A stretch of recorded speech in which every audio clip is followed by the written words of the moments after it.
Good afternoon, everyone, and welcome to the Tanner Lectures on Human Values, a celebration of outstanding intellectual contributions of our Tanner lecturer, and also an occasion that brings our university community together and connects us more closely to the wider world of ideas.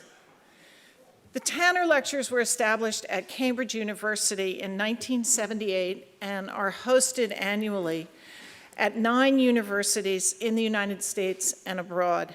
They are named for a man who held higher education in the highest regard, a man who described the university, and I quote him, as absolutely the greatest creation of human existence. A creation, he said, with the greatest promise, the greatest help, the greatest meaning for finding what is true and what is valuable. Obert Clark Tanner built his life and his life's work around creating meaning and acknowledging value. An early entrepreneurial endeavor, making class rings in his mother's basement, grew into a remarkably successful career at the helm of O.C. Tanner Company, a leading manufacturer of employee recognition awards. His success in business enabled Mr. Tanner to live a life, in his words, of adventure and variety. With curiosity and energy, he broadened the scope of his intellectual and philanthropic interests, devoting himself to understanding and improving the human condition. He taught philosophy at the University of Utah for decades. He generously supported the arts and arts making, most notably through the design and construction of unique fountains, including Harvard's own Tanner Fountain outside the Science Center. And he made donations to create philosophy rooms in 11 different college and university libraries. But it is perhaps this contribution for which he is best known. He saw these lectures, and I quote him again, as a search for a better understanding of human behavior and human values. This understanding, he continued, may be pursued for its own intrinsic worth, but it may also eventually have practical consequences for the quality of personal and social life. And so every year we gather to celebrate universities, what they are and what they mean for humanity. We gather, too, to seek a deeper understanding of ourselves and of our place in the world.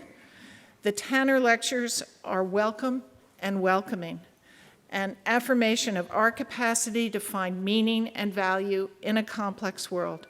I hope they energize each of you as they energize me every year. I thank the Harvard Tanner Faculty Committee for appointing today's marvelous lecturer, and the staff of the Mahindra Humanities Center for planning today's event. And of course, I extend my deepest appreciation to Homi Bhabha, director of the center and our master of ceremonies today. I now invite Homi Bhabha to begin the day's events. Homi.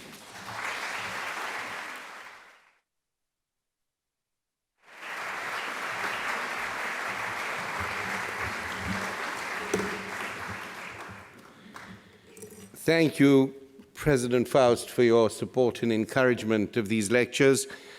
I want to thank the committee and all my colleagues and friends in the audience who have turned up yet again, they always do, for our occasions and for this very special event. Rowan Williams, it's a great pleasure to have you here today. If there is a contemporary theologian capable of justifying the ways of God to men, it must be Rowan Williams, Master of Magdalen College, Cambridge, and from 2002 to 2012, the Archbishop of Canterbury.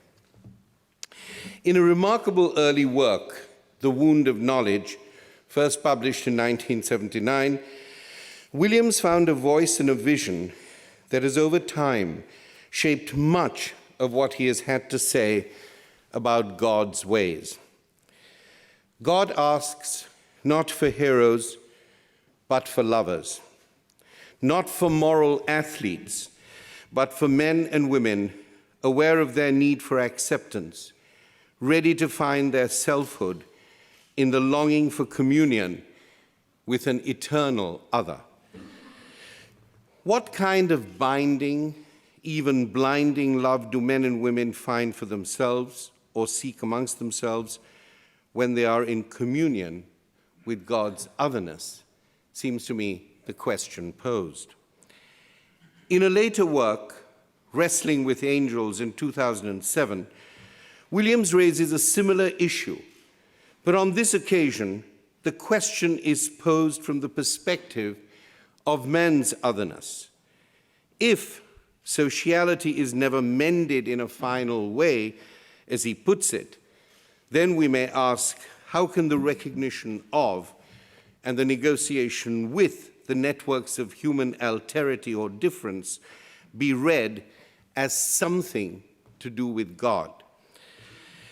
As his work makes its way along the via negativa, Wrestling with Angels, walking the knife edge between negation and creation in Dostoevsky 2008, Rowan Williams never fails to arrive at the commitments of faith in the public square, another title from 2012.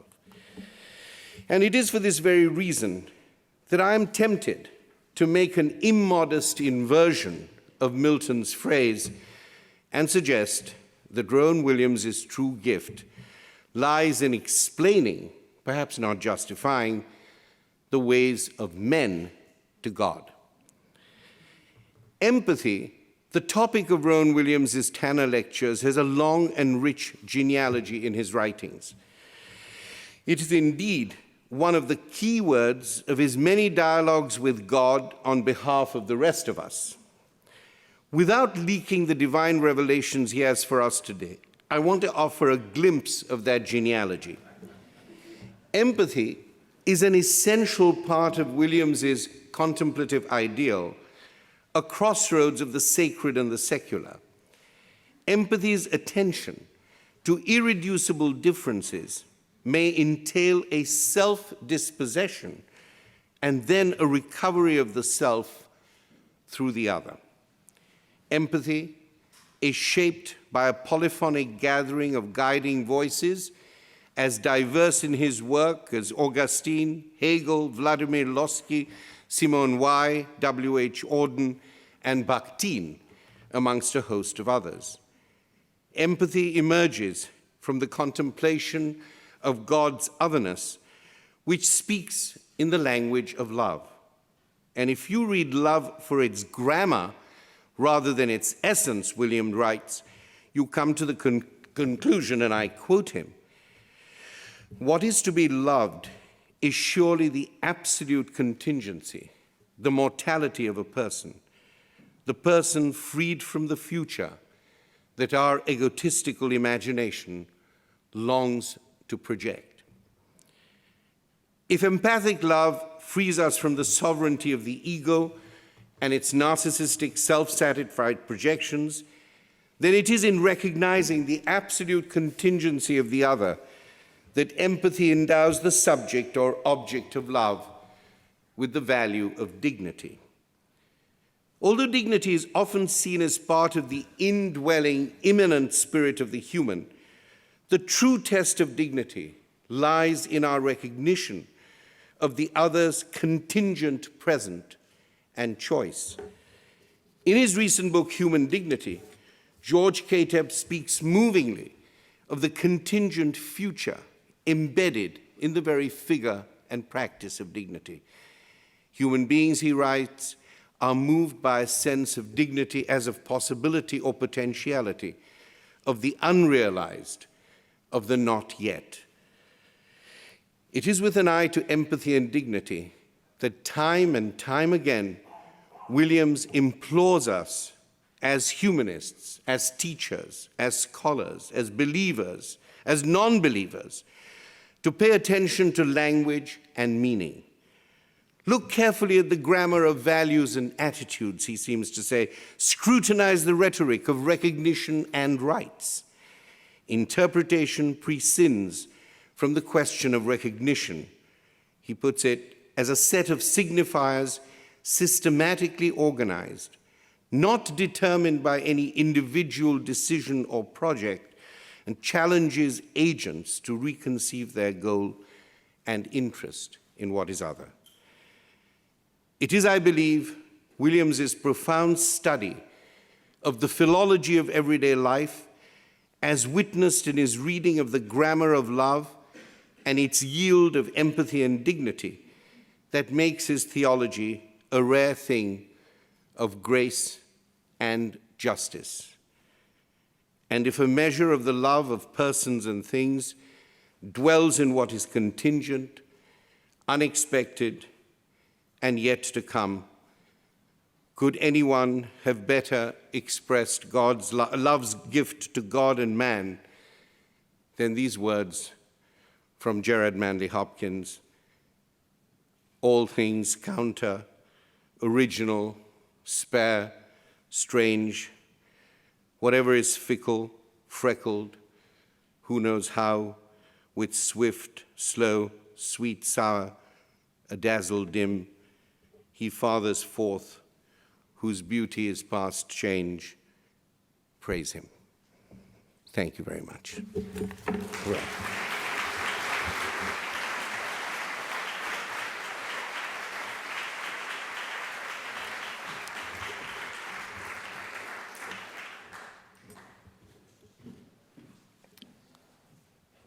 President, friends, with such an introduction, I feel really rather intimidated about offering what I have to offer to you this afternoon, but I can only say thank you for the generosity with which I've been welcomed today, and indeed in my time here so far.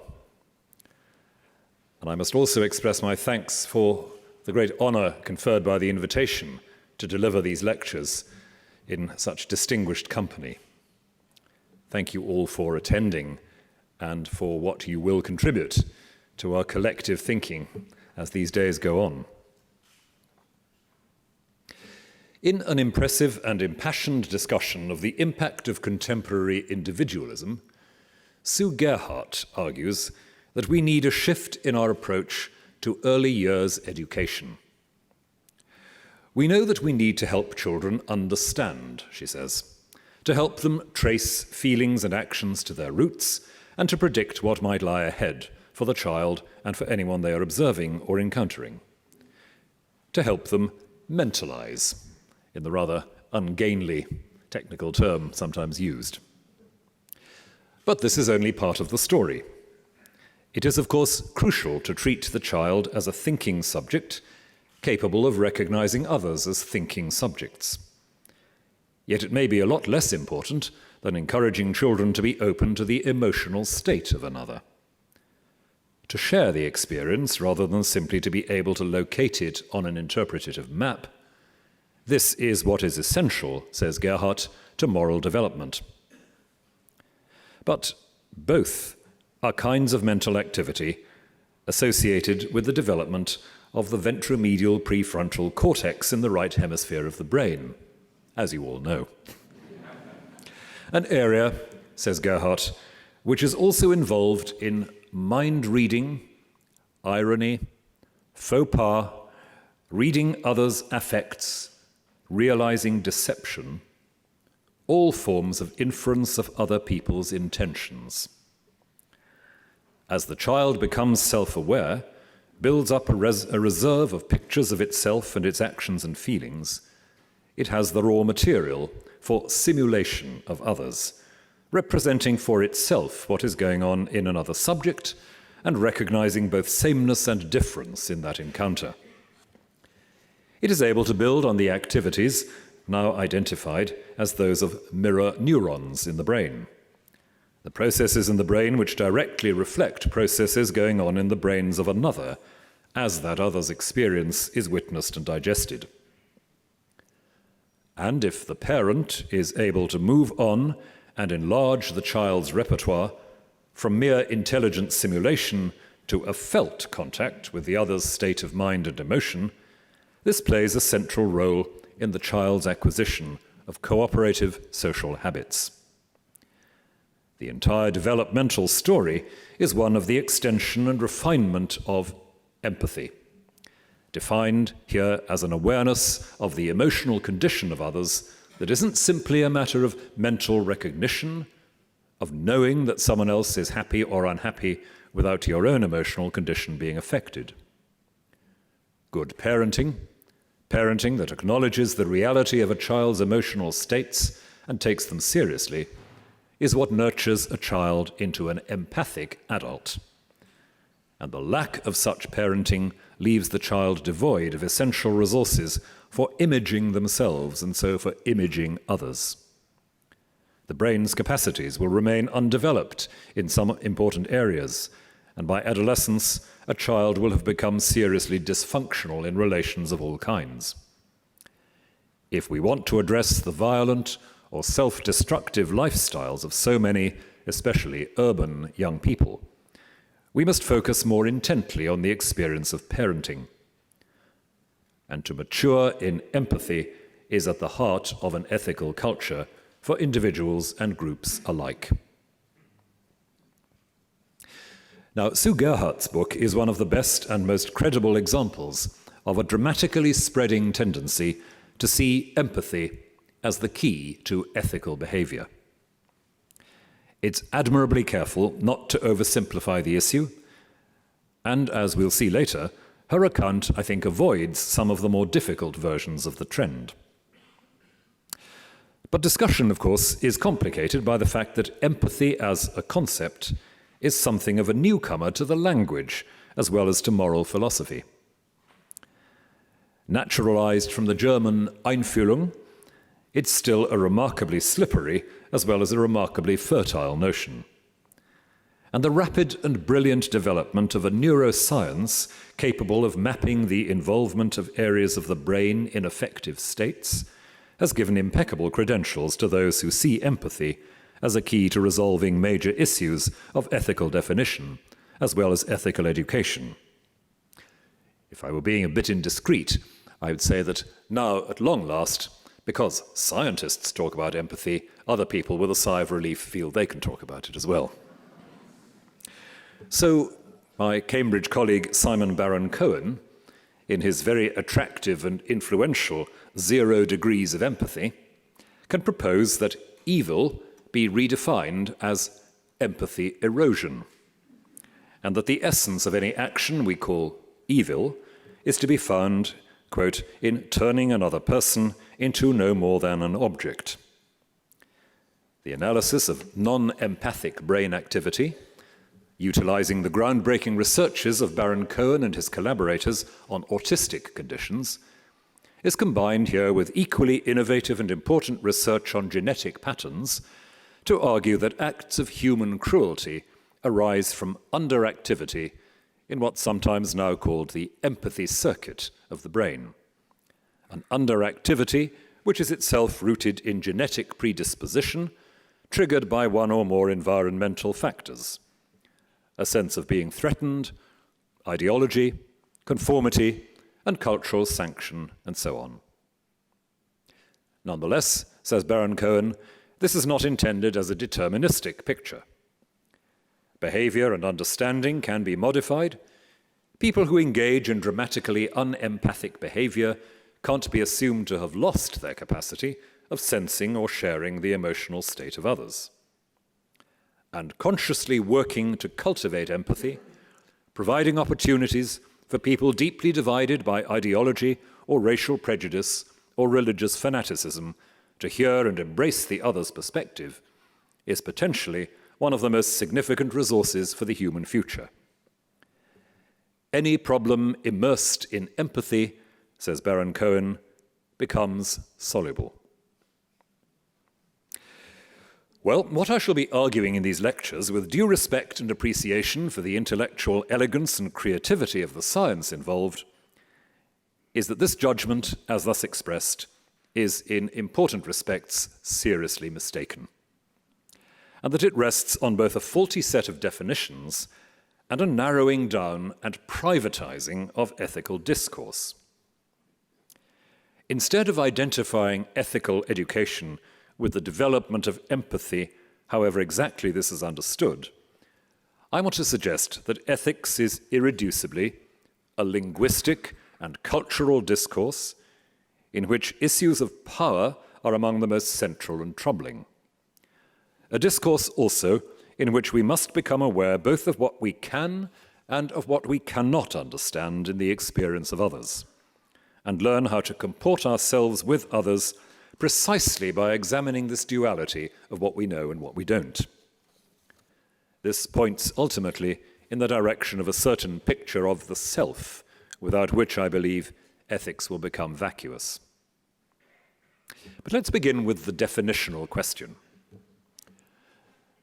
Simon Baron-Cohen identifies two aspects of empathy, cognitive and affective, early on in his survey, and throughout his book is careful to distinguish between different sorts of empathic deficit. A cognitively limited subject, a person with an autistic spectrum disorder, for example, and Baron-Cohen has done exemplary work on this, a cognitively limited subject may not know how to read the signals which would show most of us that a person was in distress or pain. But they're likely also to show distress themselves if they are made aware of such distress or pain. Conversely, a person whose cognitive apparatus is in perfect repair may behave in a way that indicates no emotional resonance with another's state, the extreme manifestation being the psychopath's indifference to the suffering of victims. Thus, there is, Baron-Cohen argues, a difference between what he calls negative and positive empathy inhibition or malfunction. It's negative when it appears in the psychopath or the narcissist or even the borderline personality whose obsessiveness and self-preoccupation isolate them and damage those closest to them. It is positive, though it's a slightly odd use of the word, it's positive when, as in the autistic subject, this inhibition defends someone against uncontrollable anxiety and distress arising from the overload of sensory stimulus and the need for a wholly stable environment, a classic etiology for certain ASD conditions. Now, all this is indisputable as far as it goes, but the simple cognitive affective division appears less simple on closer examination. And the generalization that empathy erosion amounts to treating another as an object doesn't quite fit. The assumption is that to be acutely aware of the emotional impact of your activities is to be positively empathic. Baron-Cohen uses as an example of non-empathic behavior the horrific story of mothers being forced to kill their own children by a militia group led by a woman in Uganda, as well as the record of an extermination camp survivor describing a prisoner being ordered to hang his closest friend.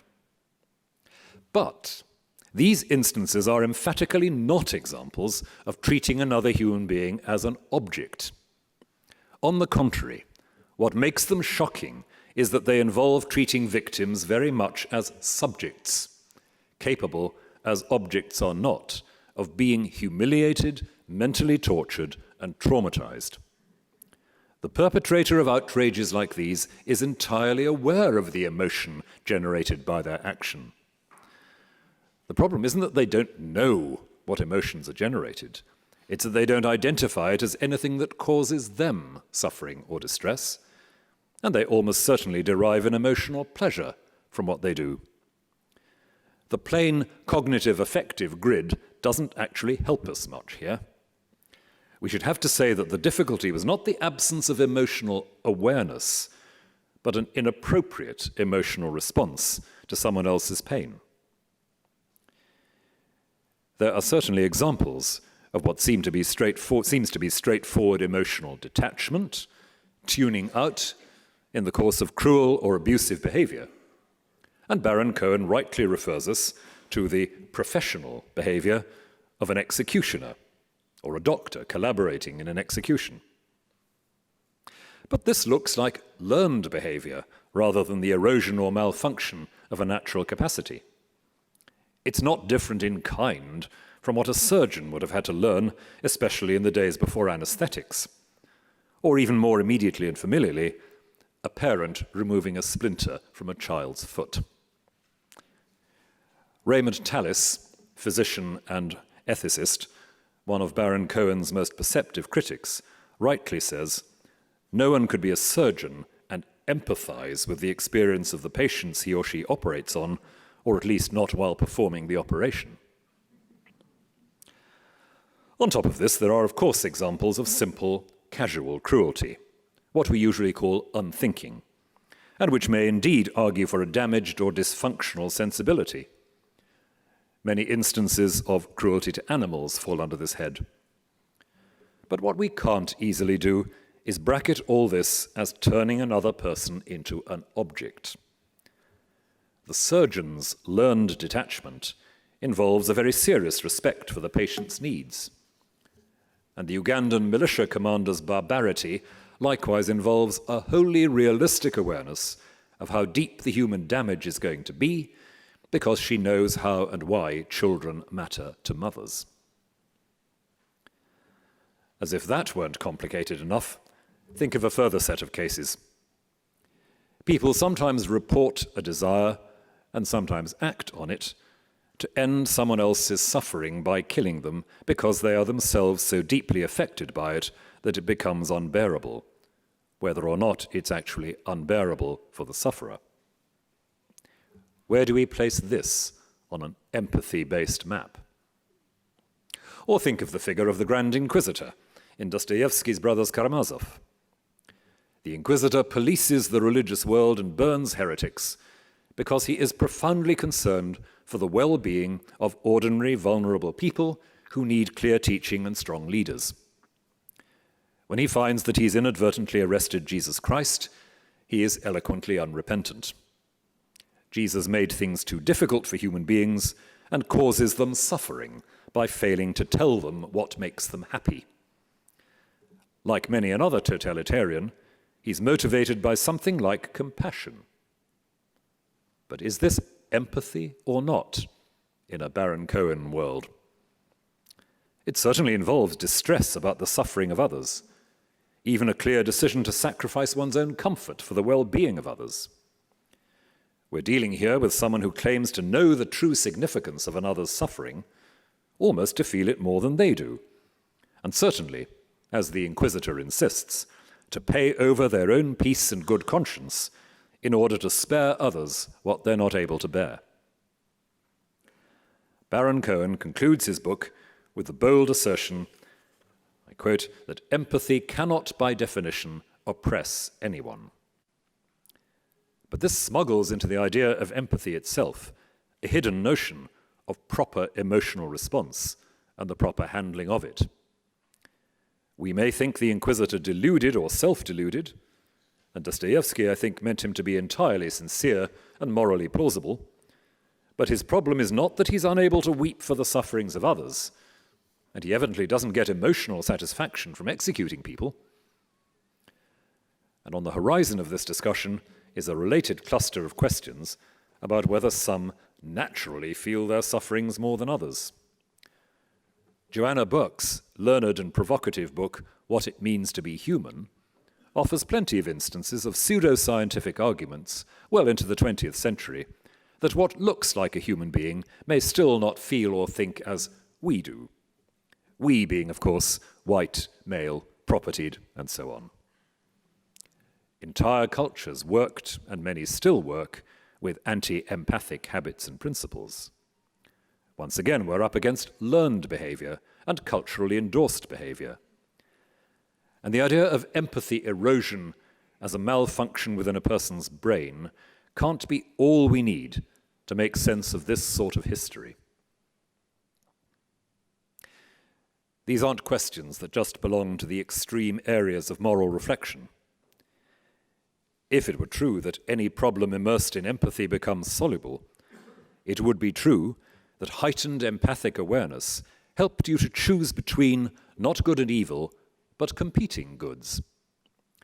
Baron Cohen movingly cites the example of bereaved Israeli and Palestinian fathers, each of whom has lost a son to the violence of the other's faction, discovering that their shared experience becomes a ground for deep solidarity. There are, miraculously, many such encounters, and the Bereaved Families Forum in Israel-Palestine is one of the few signs of a humane future in that region. We may well celebrate this and see that a genuine learning about the terrible commonality of suffering must be part of any process of peace building. But the fact of emotional recognition or even identification, this person's suffering is so close to mine that I can't imagine being at odds with them, doesn't in itself prescribe anything like the details of a just resolution. It may and does intensify the felt need for resolution, but that's not quite the same as rendering a situation soluble.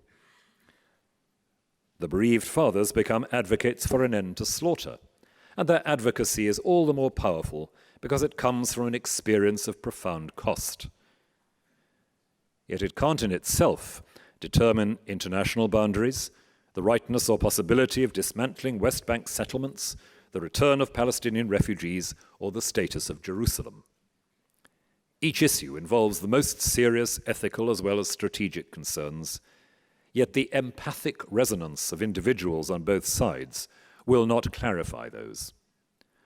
And for some outside the immediate situation, deeper awareness of the emotional reality on both sides of a conflict is initially, at least, a deeply confusing thing which makes solutions seem further away than ever. Selective empathy is a great deal easier. I have a vivid memory of the day during a pilgrimage to the Holy Land some 14 years ago, where the pilgrimage group of which I was part had, in the same day, visited a Palestinian village devastated at the time of the Israeli takeover and the Yad Vashem Holocaust Memorial Museum. Deep confusion. Where does empathy belong and what does it resolve? Or more prosaically, two charities are campaigning for funds to alleviate poverty in the developing world. One presents a picture of a single child in its advertising and says simply that a donation of such and such a sum will save that child's life. The other offers a resource pack explaining its strategy in creating small agricultural businesses, or outlining the impact of women's education in raising nutritional levels and life expectancy in a region of Tanzania or Peru. What is an empathic response? One approach assumes that the most effective strategy for fundraising is to appeal to emotional identification, what I called empathic resonance, in such a way that the relief of this child's suffering becomes emotionally attractive.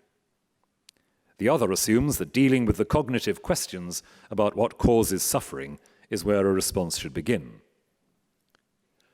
Which charity should I support? As chair of Christian Aid, I have views on this, but I'll bracket those.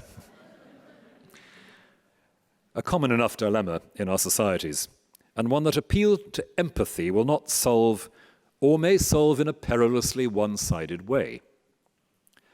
As Paul Bloom pointed out in a thoughtful and important New Yorker essay of 2013, the identifiable victim effect means that more energy will always be directed towards those needs which have a face attached, so that strategic or structural questions may be sidelined.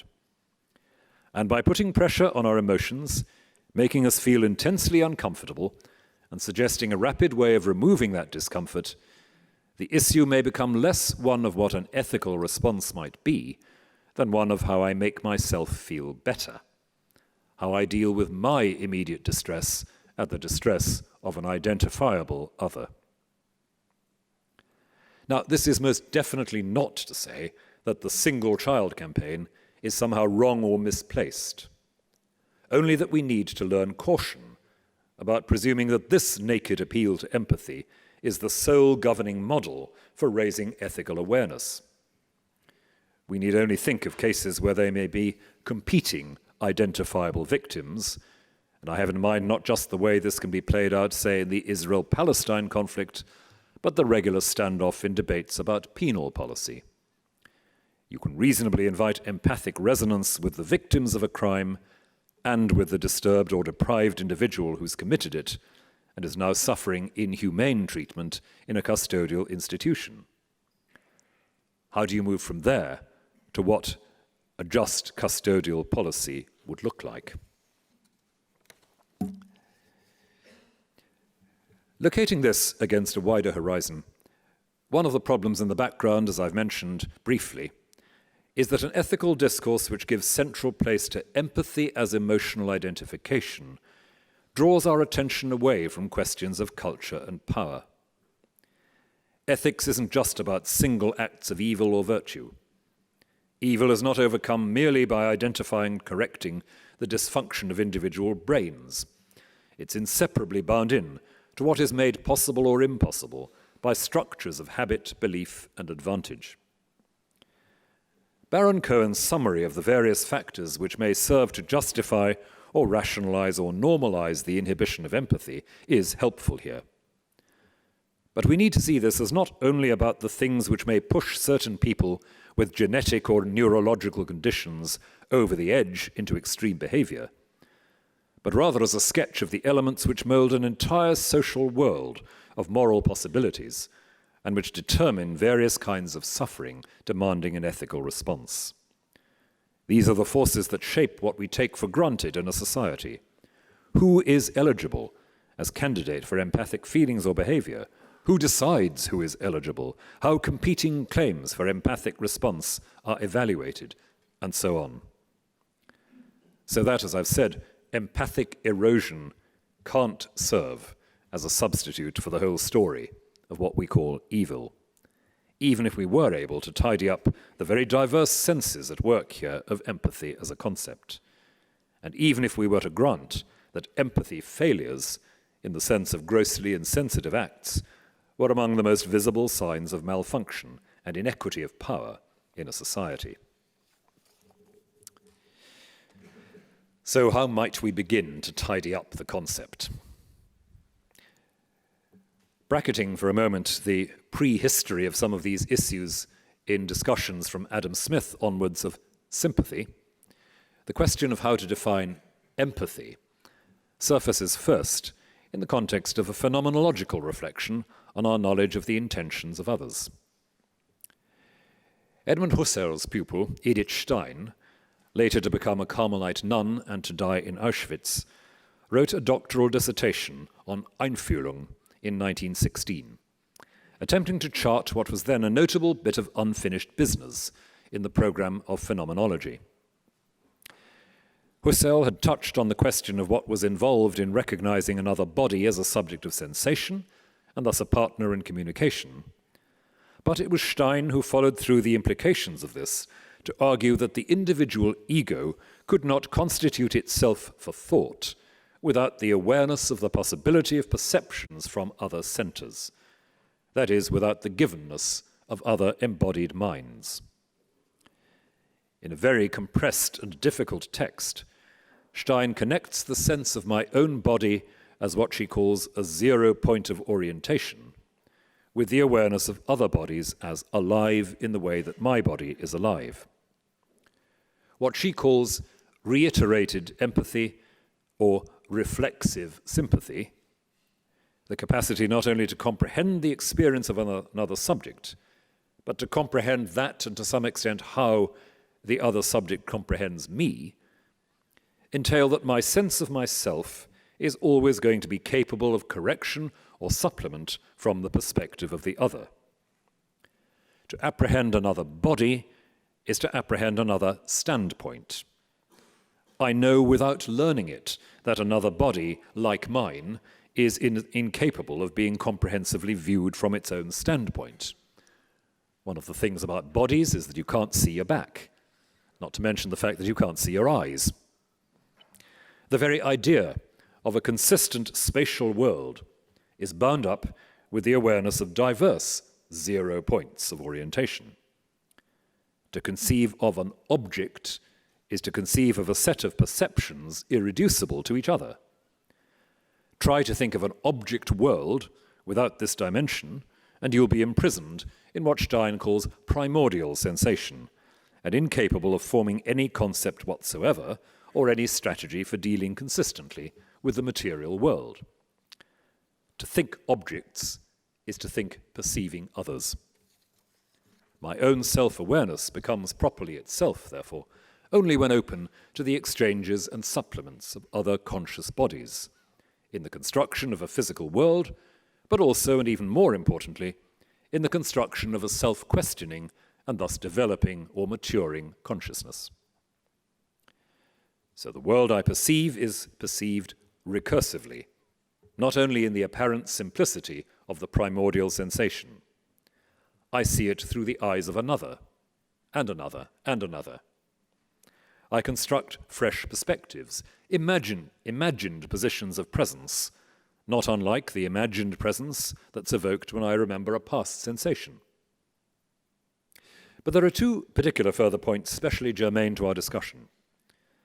The first is Stein's distinction, drawn at the very beginning of her dissertation, between being, as she puts it, in the experience of another and being at the point of the experience of another. What's significant is not the perceiving state of mind of the other, its mental content, but the perceived object apprehended by me in a sort of secondary primordiality, as she calls it, which in turn feeds in to the developed and developing sense of a world or an object or another self. The second point is her insistence that at no stage am I drawing conclusions or inferences from a set of physical sensations to a hidden interiority, going through the process of deducing that there must be an inside to the other body, a subjective state, because my body has an inside. I have ideas.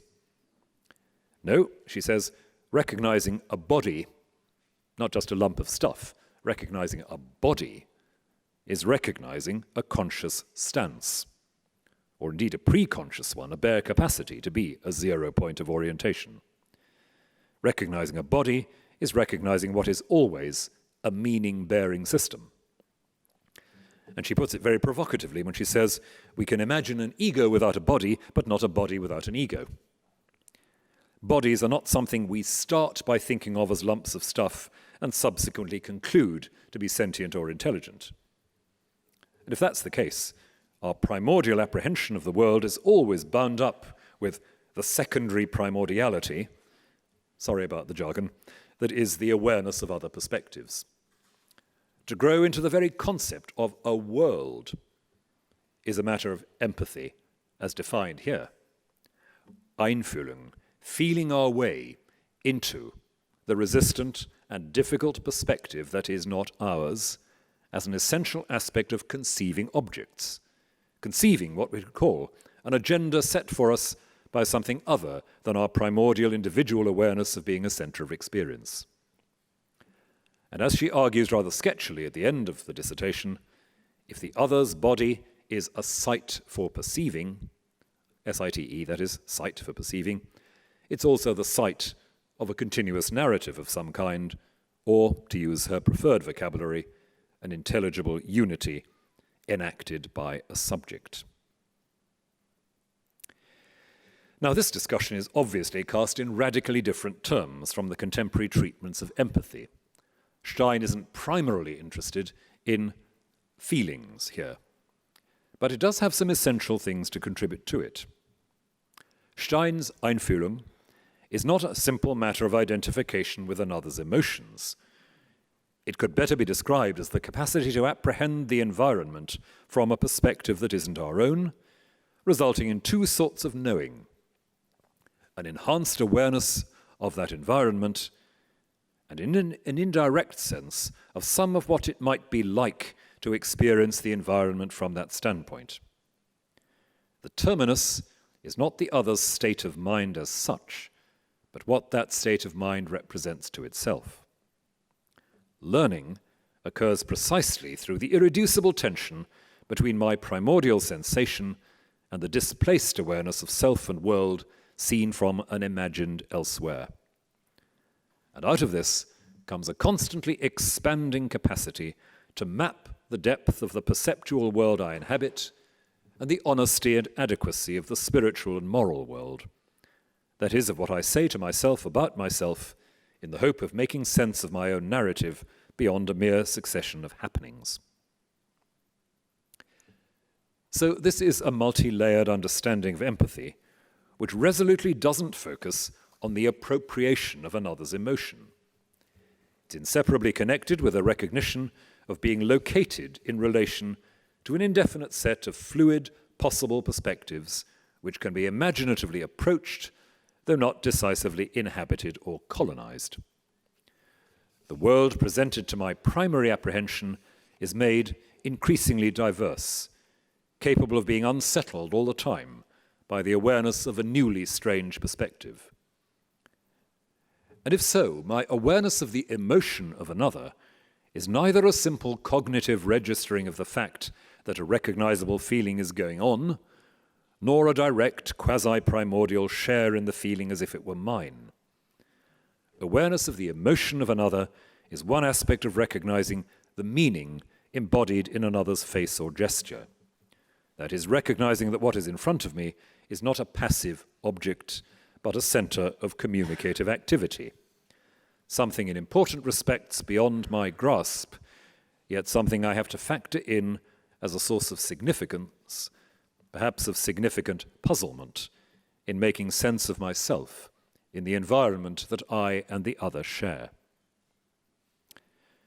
So empathic understanding in this framework is not so much something that breaks down some barrier between self and other, as something that insists on the self's position as potential object to other subjects, on the self's identity as holding one perspective among many, and thus on the self's need to inquire what it must receive from the experience of another in order to go on being itself, coherently and sustainably, in an intelligible environment.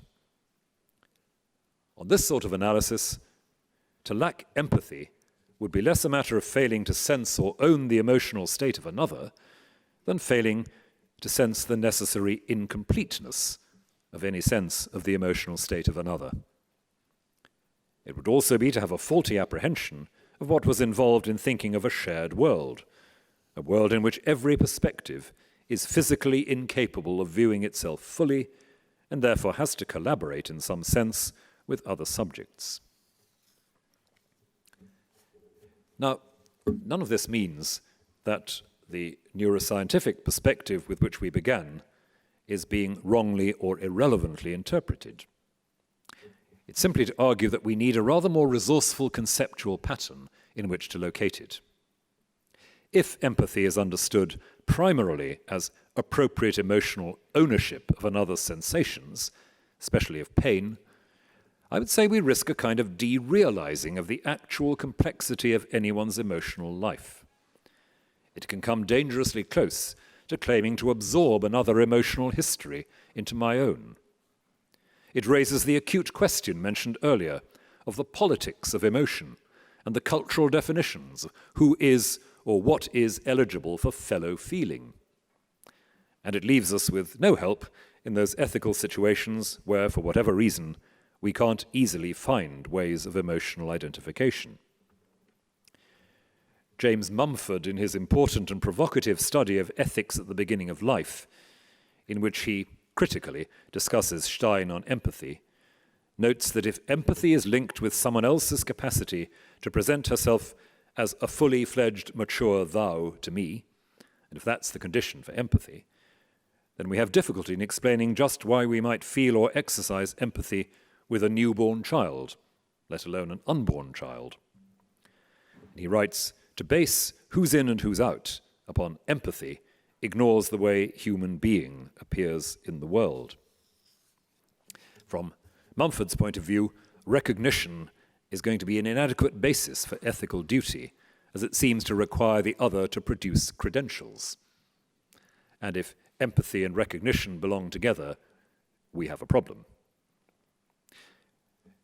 His discussion, as I've argued at slightly more length in the fuller version of this text, his discussion gives a bracing, necessary challenge to well-meaning but ultimately misdirected appeals to one kind of empathy, though I think he's slightly unfair to Stein. But what her treatment in fact points to is the importance of approaching the question of empathy with an eye to two dimensions which have been obscured by some of the recent popular treatments I've alluded to.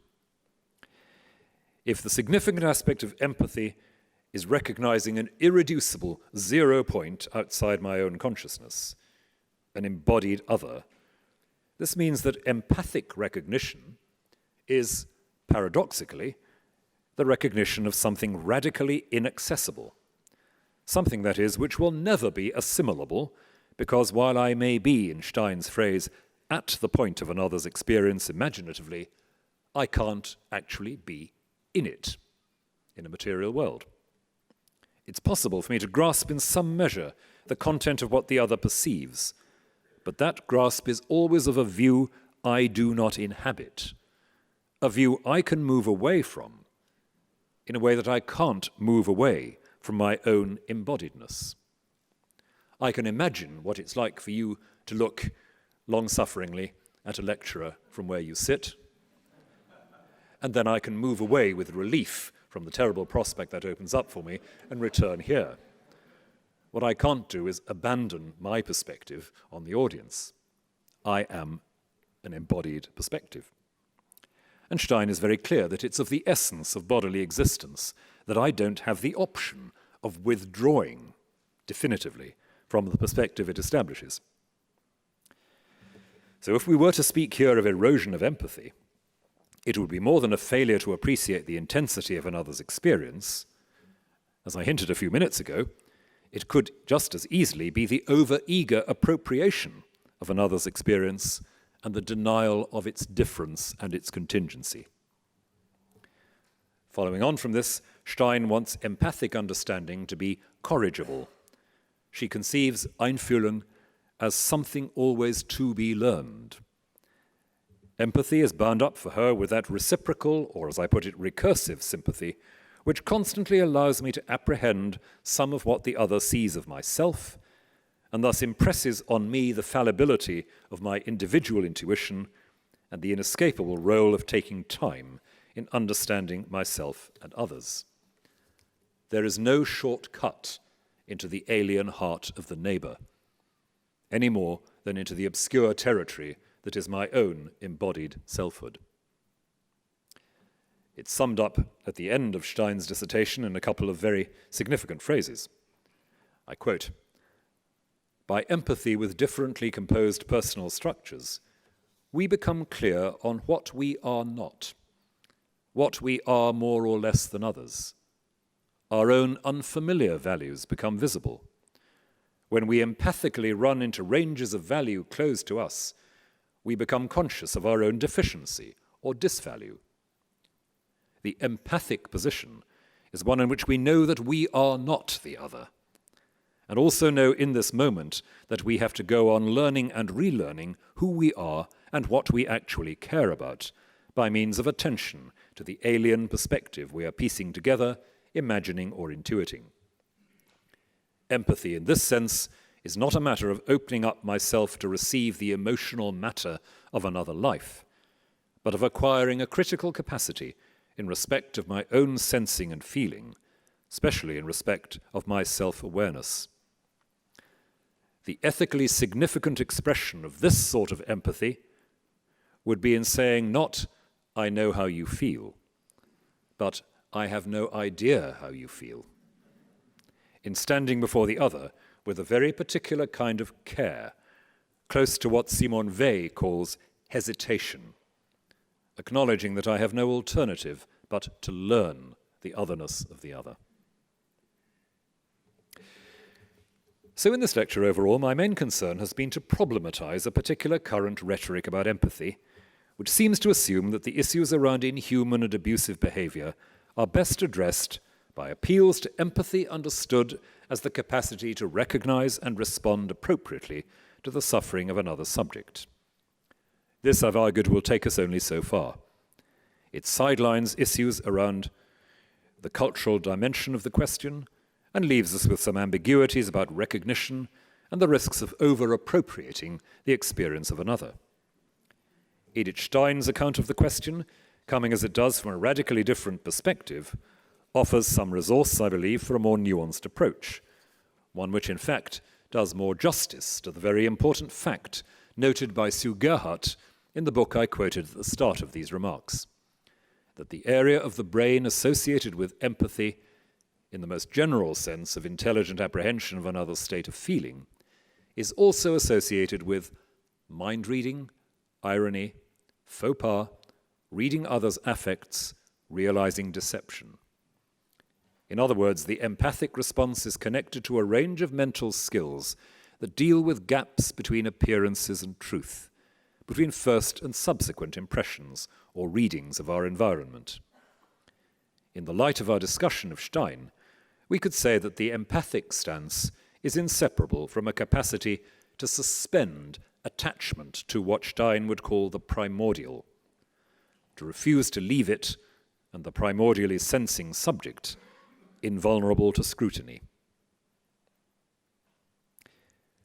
Before I close, just one or two further observations, one about what I'm leaving out and one about what I'm hoping to tackle tomorrow.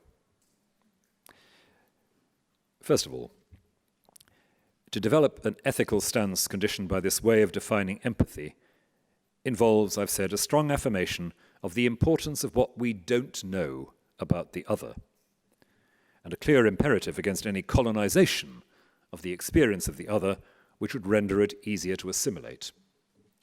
And when I speak of the move to seeing the self as stranger, which is something running through tomorrow's discussion, it's that, of course, the understanding of the strangeness and inaccessibility of the other's perspective opens up dimensions of the inaccessibility of myself to myself. More of that anon. And I'll be looking tomorrow at some of what that entails with a bit of help from Stanley Cavell and Gillian Rose, exploring how the empathic stance does and does not work in thinking about politics as well as personal relations more narrowly conceived. But one thing which I think is quite significant in the margin of this is a couple of theological considerations which, to me as a theologian, bear on some of this fairly directly. One is to do with the complicated idea developed by the Anglican poet and critic Charles Williams of what he called co-inherence, the sense that it is in some sense possible within the community of faith literally to carry the suffering of another on their behalf. It's something a little bit more radical than empathy, as we've discussed it. It's something which I think doesn't entirely run against some of Stein's perspectives, but is not without its ambivalence. I mention this simply as a marginal subject, which I find pertinent to some of these matters, but I'll put it on one side for the moment. Perhaps slightly more directly is the much controverted issue of whether we can talk about God's literal, direct solidarity with human suffering, a theme very popular in much contemporary theology, but raising for me some very, very searching questions about whether speaking in these terms doesn't have the same effect I touched on earlier of derealizing the other's suffering. God is in solidarity with all human suffering. God suffers everyone's suffering. But doesn't that detach suffering from the personal history in which it occurs and which makes it the kind of suffering it is? Isn't it a generalizing, a homogenizing of human suffering, which again carries a difficult moral charge? Suffering is diverse. It is the suffering it is because the person is the person they are. A burned finger is for the concert pianist a different matter from what it would be for a university lecturer. A traffic delay is one thing for a professional on their way to work, another for a woman about to give birth, or an ambulance driver with a patient in the back bleeding uncontrollably. Suffering is context-specific and person-specific, and the compassionate other may feel acutely, but does not and cannot feel identically as the other does. To claim otherwise is either to generalize the notion of suffering intolerably or to remove from the suffering in question precisely what makes it the suffering it is for the person involved. And that's where I think some of the language that is rather loosely used about God's solidarity with human suffering, needs a bit of critical puncturing, and at least some of Simone Weil-style hesitation. Tomorrow, as I say, I'll want to look at some of the ways in which these themes are developed in the work of your local hero, Stanley Cavell, and the British Hegelian philosopher Gillian Rose. I hope to show that, in the light of today's discussion, it's possible to develop a notion of an empathic stance, which takes utterly seriously the need to recognize the irreducible and inaccessible otherness of the other, and in that sense also the otherness of the self to the self. And I hope that at least some of you may have the patience to come back and engage with part 2 of these reflections, and I'm very grateful for your patience this afternoon. Thank you.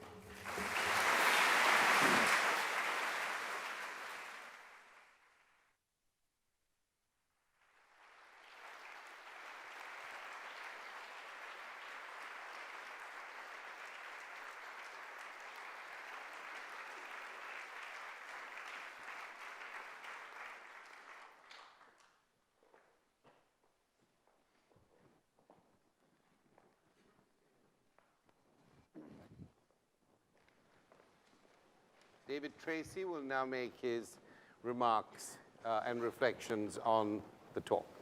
Thank you, David. Thank you.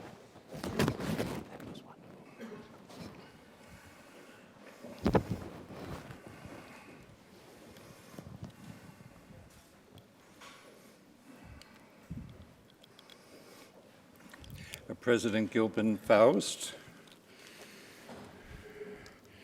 my good friend Professor Homi Bhabha, and Your Grace, Dr. Williams. It's a delight to be here to respond briefly to Dr. Williams' comments. In his rich and complex lecture, which we have just heard in a longer version I was able to read, Dr. Williams has manifested once again his exceptional ability to develop his own position here on the much discussed issue of empathy. In direct dialogue, as is his character, with other discussions of empathy, which has become indeed a major topic in neuroscience, in philosophy and theology and other disciplines. He might have added, for example, the debates in law schools on the presence or absence of empathy for judges, as my colleagues in law school tell me, as well as in theater departments on the role of empathy or its absence for actors, since the method in medical schools and schools of psychiatry, in empathy's role for nurses and doctors, for indeed psychiatrists and all therapists, and in any school of ministry where the very nature and many roles of empathy for the minister is necessarily of great interest. And even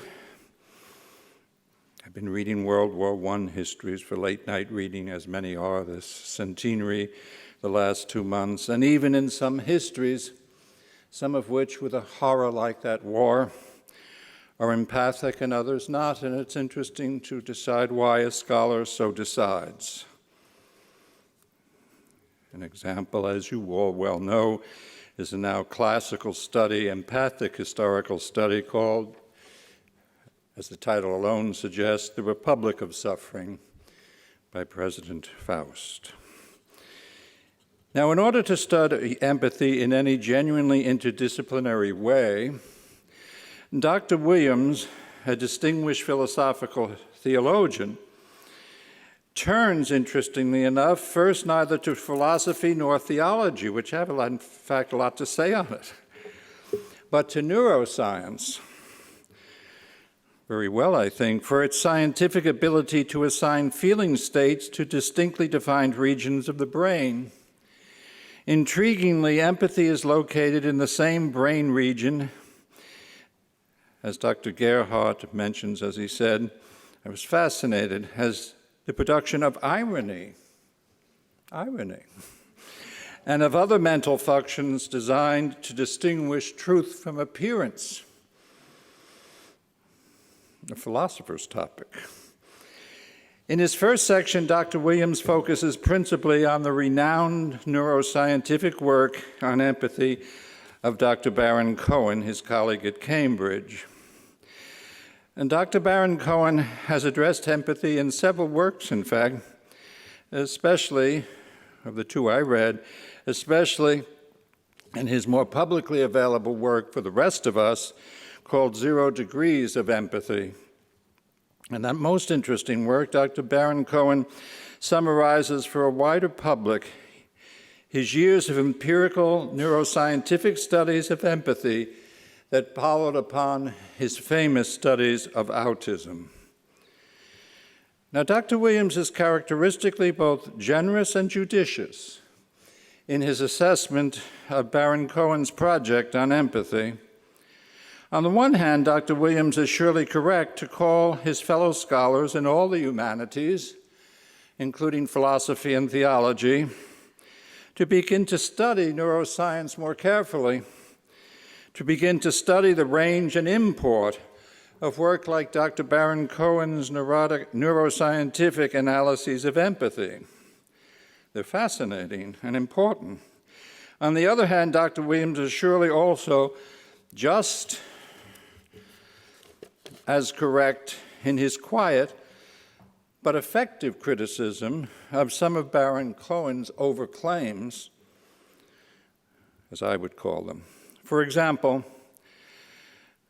I found, perhaps less generously than Dr. Williams, some of Baron Cohen's suggestions somewhat bizarre, such as his claim that his studies are not merely a very important scientific resource for all of us, as indeed they are, but that his neuroscientific analysis of empathy can now replace all earlier studies on evil and suffering. Now, Dr. Baron Cohen even holds, in one of his comments that threw me a bit, that the concept evil, a traditional category after all in religion, as he says, in philosophy, in literature, as in Dostoevsky, all sorts of literature, or for that matter, in everyday life, is unfortunately evil, a pre-scientific and no longer a useful category for reflection on suffering. I find that odd. Unfortunately, this judgment on the need to replace the traditional discussions of evil and suffering, with his own neuroscientific understanding of empathy, does not seem to be burdened, at least in the two books I read, with any extensive study by Dr. Baron Cohen of centuries of philosophical and theological and literary extended and subtle analyses of the related problems of evil and suffering for, in fact, the last 2,500 years, nor by the veritable flood of great historical and literary works on the topic. Dr. Williams further suggests that Baron Cohen's definitions of empathy are a bit elusive, even at times, he says in the written text, rather slippery. It seems to me right that Baron Cohen's understanding of empathy needs the kind of conceptual clarification which philosophy can contribute. A neuroscientific notion of empathy,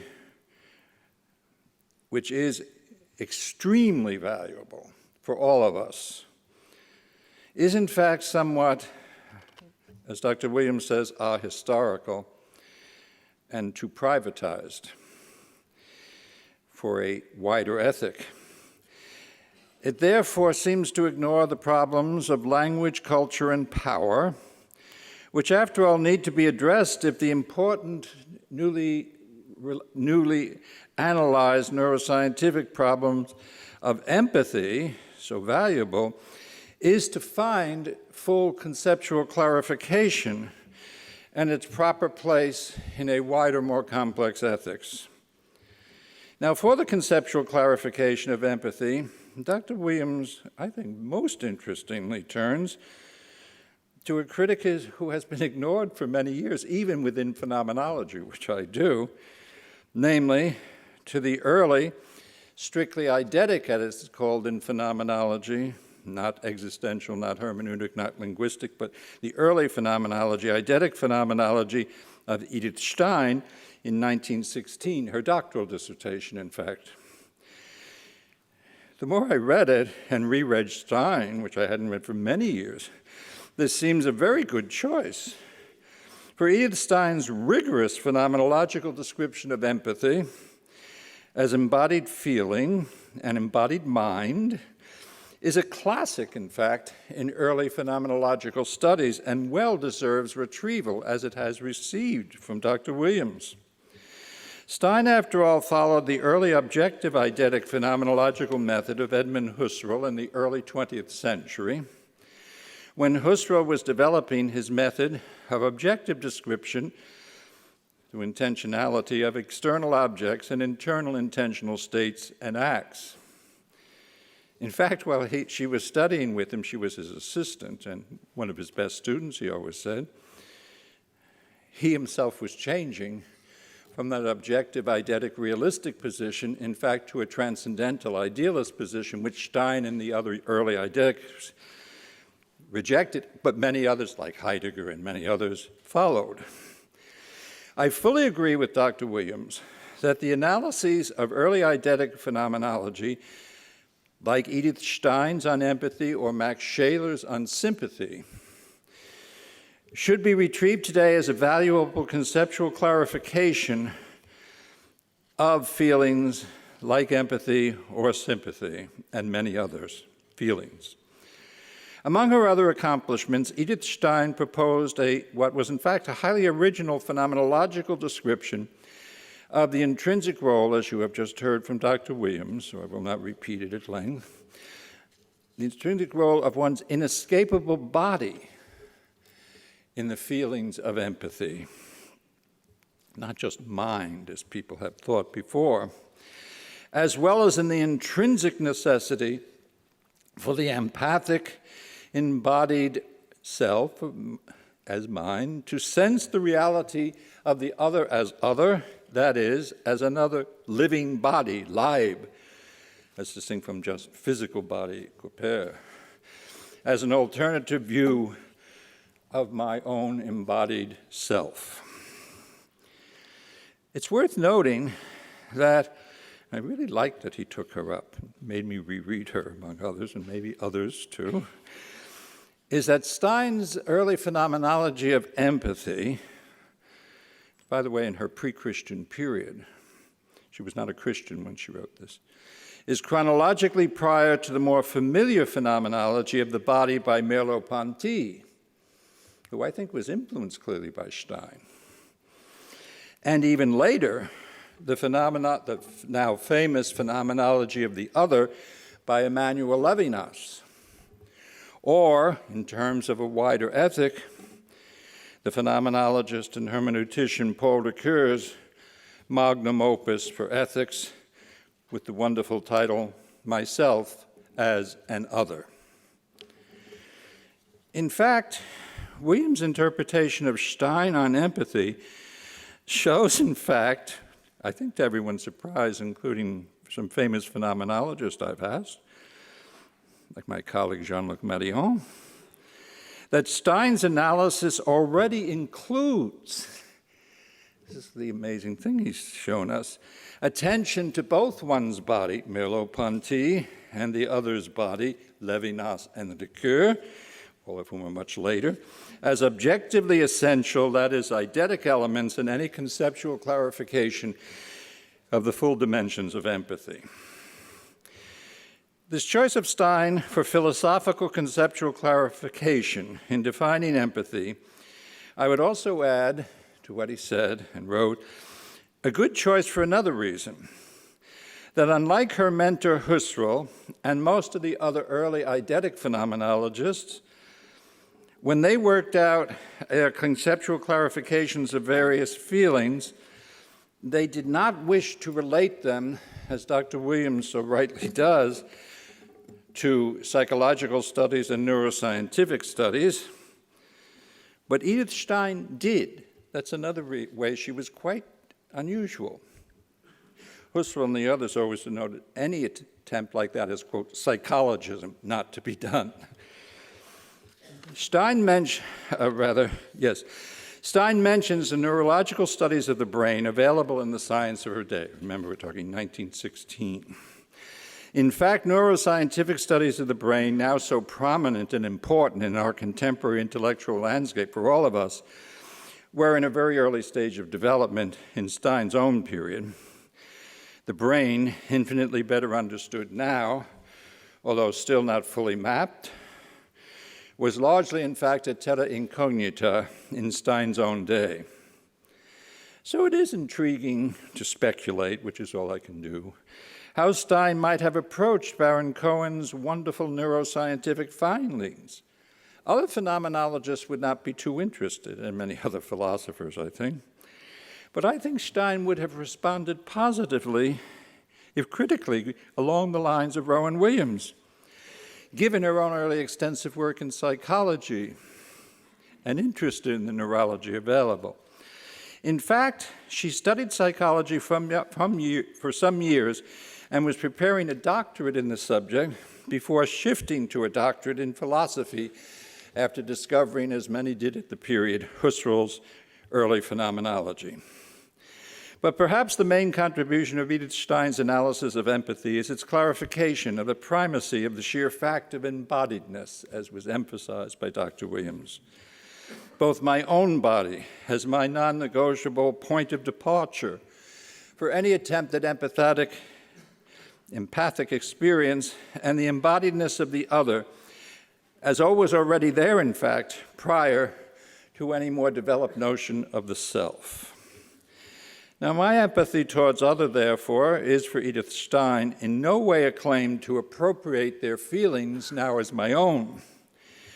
Rather, empathy allows, if I may use the other famous word, with Shaler in this case, a compassionate sympathy with the others, whose very difference forces me to correct not only my earlier views of the other as other, but just as importantly, to keep me correcting my own understanding of my own self through the other's perspective on me.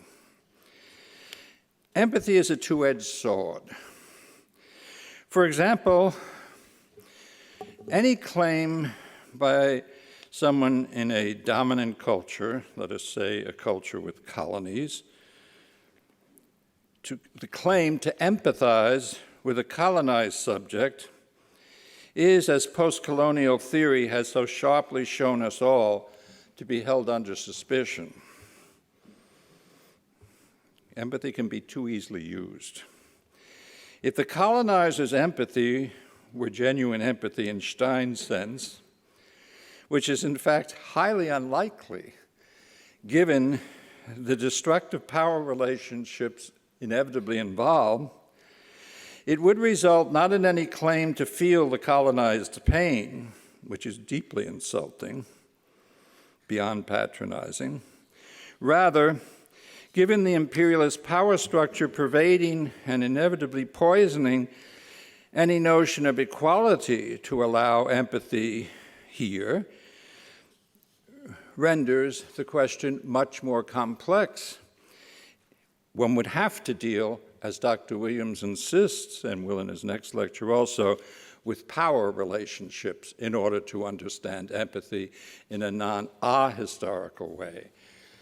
Despite Baron Cohen's great contributions, it is finally ahistorical. Professor Homi Bhabha, for example, in his famous post-colonialist theory of hybridity, exposes, I think, what Professor Rowan Williams, in his implicitly post-colonialist reading of the need to address power issues in the phenomenon of empathy, which otherwise it can be all too easy, all too private, all too ahistorical, shows so well the fact that any correct conceptual clarification of empathy must also move into issues of language, as later phenomenologists do, Heidegger, Gadamer, Ricoeur, etc., and culture and power. Any authentic empathy always demands that it is always corrigible as I learn more and more about the other as other and not a projection of my present desires and needs, but who also provides me with a different perspective on my own otherness, myself as an other, as Ricoeur insists. Empathy should include an ability to understand such realities of power relationships inevitably involved in our interrelationships, however empathic. By empathically reaching out to the other, the self learns something about the other and about itself, namely, how the self is itself partly constituted by the perspectives of others. This is where I think Stein is in advance on Levinas, who has an absolutely exclusive interest in the other, but not in what the other might do about the self. In empathy, as generically any human attempt to sympathize with the suffering of others, I begin to feel, as Dr. Williams showed so well, I think, my own ignorance of the other. And one could add of oneself, which ignorance is itself a form of pain and suffering.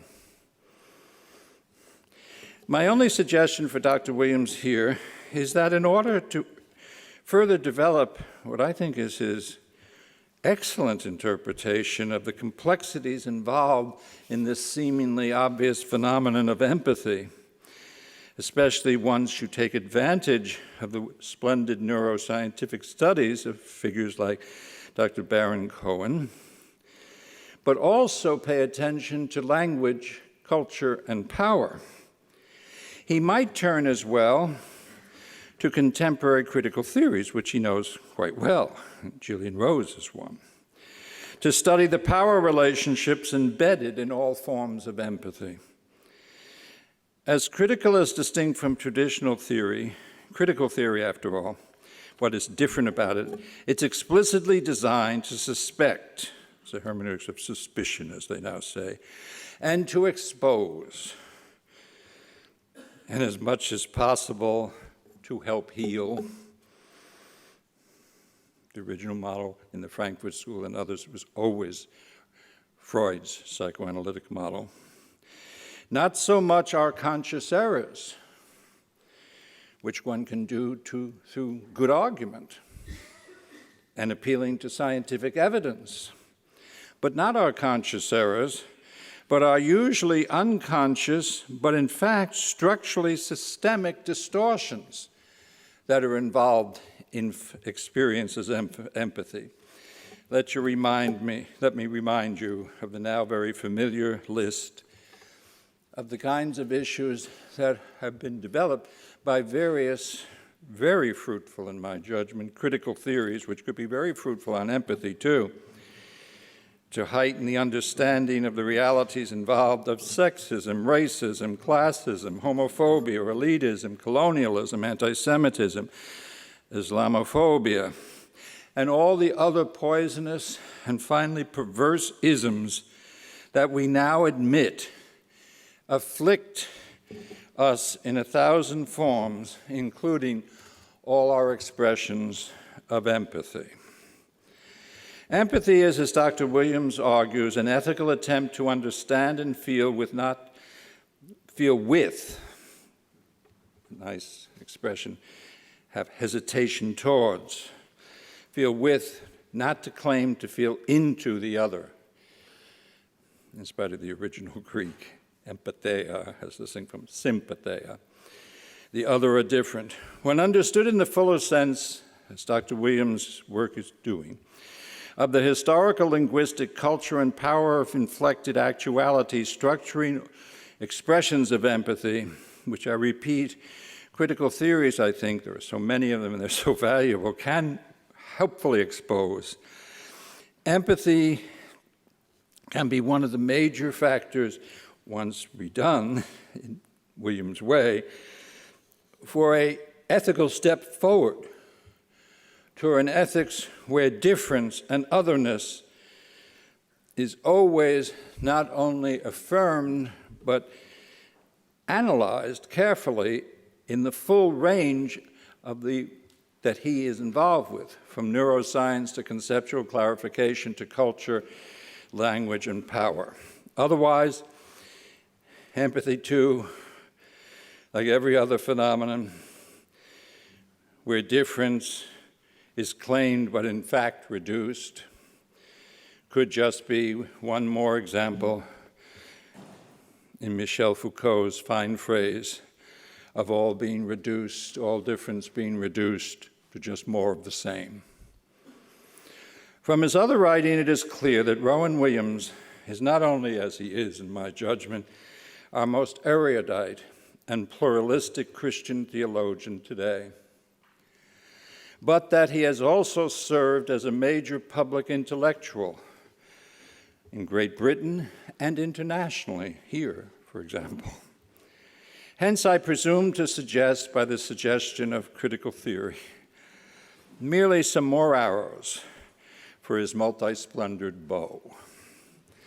The use of explicitly critical theories, like post-colonial theory and the others I've mentioned, in order more deeply to historicize what he's already employed, Edith Stein's eidetic phenomenology of empathy, with the later developments in phenomenology, hermeneutics, and critical theory itself, which Stein was murdered and did not live to see, murdered at Auschwitz. A final note. It is intriguing in his brief, explicitly theological reflections on contemporary theological debates on divine impassibility or solidarity with if it should be rethought. I think more than he does that it should, but it's another issue. Dr. Williams shifts from the language of empathy quietly to the language of compassion. Compassion, like sympathy, sympatheia, more clearly avoids, I think, any possible misunderstandings, and I agree with him, there are many, of what the claim is on the nature of God's love as solidarity with suffering of all. So in full agreement with Rowan Williams' splendid lecture, and his reminder that we should not falsely claim to an understanding of another's pain, an understanding we do not in fact possess. I feel your pain is finally a rather silly statement, despite its fame in this country from a former president, whom I voted for. It is said, Edith Stein wisely insisted that empathy is the important phenomenon it is, and she analyzed it so well, but that ultimately all of us concerned and interested in empathy should realize that what it provides is, quote, surface lights over an incomprehensible abyss. Thank you.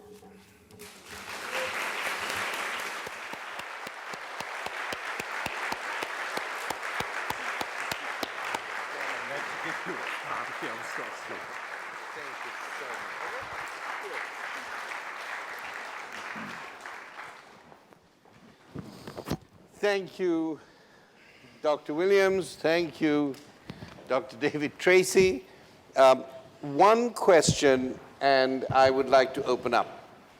There was a line in the talk where you said there are no shortcuts into the alien heart of the neighbor. And there is a kind of resonance of Levinas there. There's a notion of temporal difference and temporal distance. And I'd like you to, both of you, just to think about how one moves from the what you so well described is the asymmetry that you need to have, that you absolutely need to have with the other. The other is not open to you, and if it were indeed open to you, indeed if the other were at a level of equality, then the whole ethical struggle, the agonism would not exist. So how then do we think of the neighbor outside of just the purely phenomenological metaphor of the neighbor, in terms of solidarity, in terms of the civic relation, which I know you both are very interested in. I think sometimes too often the metaphor of the neighbor, or the neighbor as a kind of metaphoric or metonymic figure in phenomenology, doesn't allow you to ask this question about the construction of neighborhoods to put it in a banal way. And yet I think it has a very important role to play, particularly now where you get neighborhoods and neighbors of people who are really, where there is a felt incommensurability. Whether that incommensurability is true, there is a felt antagonism or alienation. There is a really felt lack of knowing who I am in relation to who she is. And that sometimes can go badly wrong. That particular affect, that particular basis on which the philosophical case for empathy is made. It can turn the other way. That's a hugely interesting and important dimension, I think, and I guess that is not unconnected with Gillian Rose's concern to move us on to thinking about law in the most constructive and benign sense of that word. In other words, law becomes the way in which we construct public space, not on the basis of identical interest or fellow feeling, but on the basis of a really rather austere recognition that public space is the space where the liberty of the other to speak is guaranteed.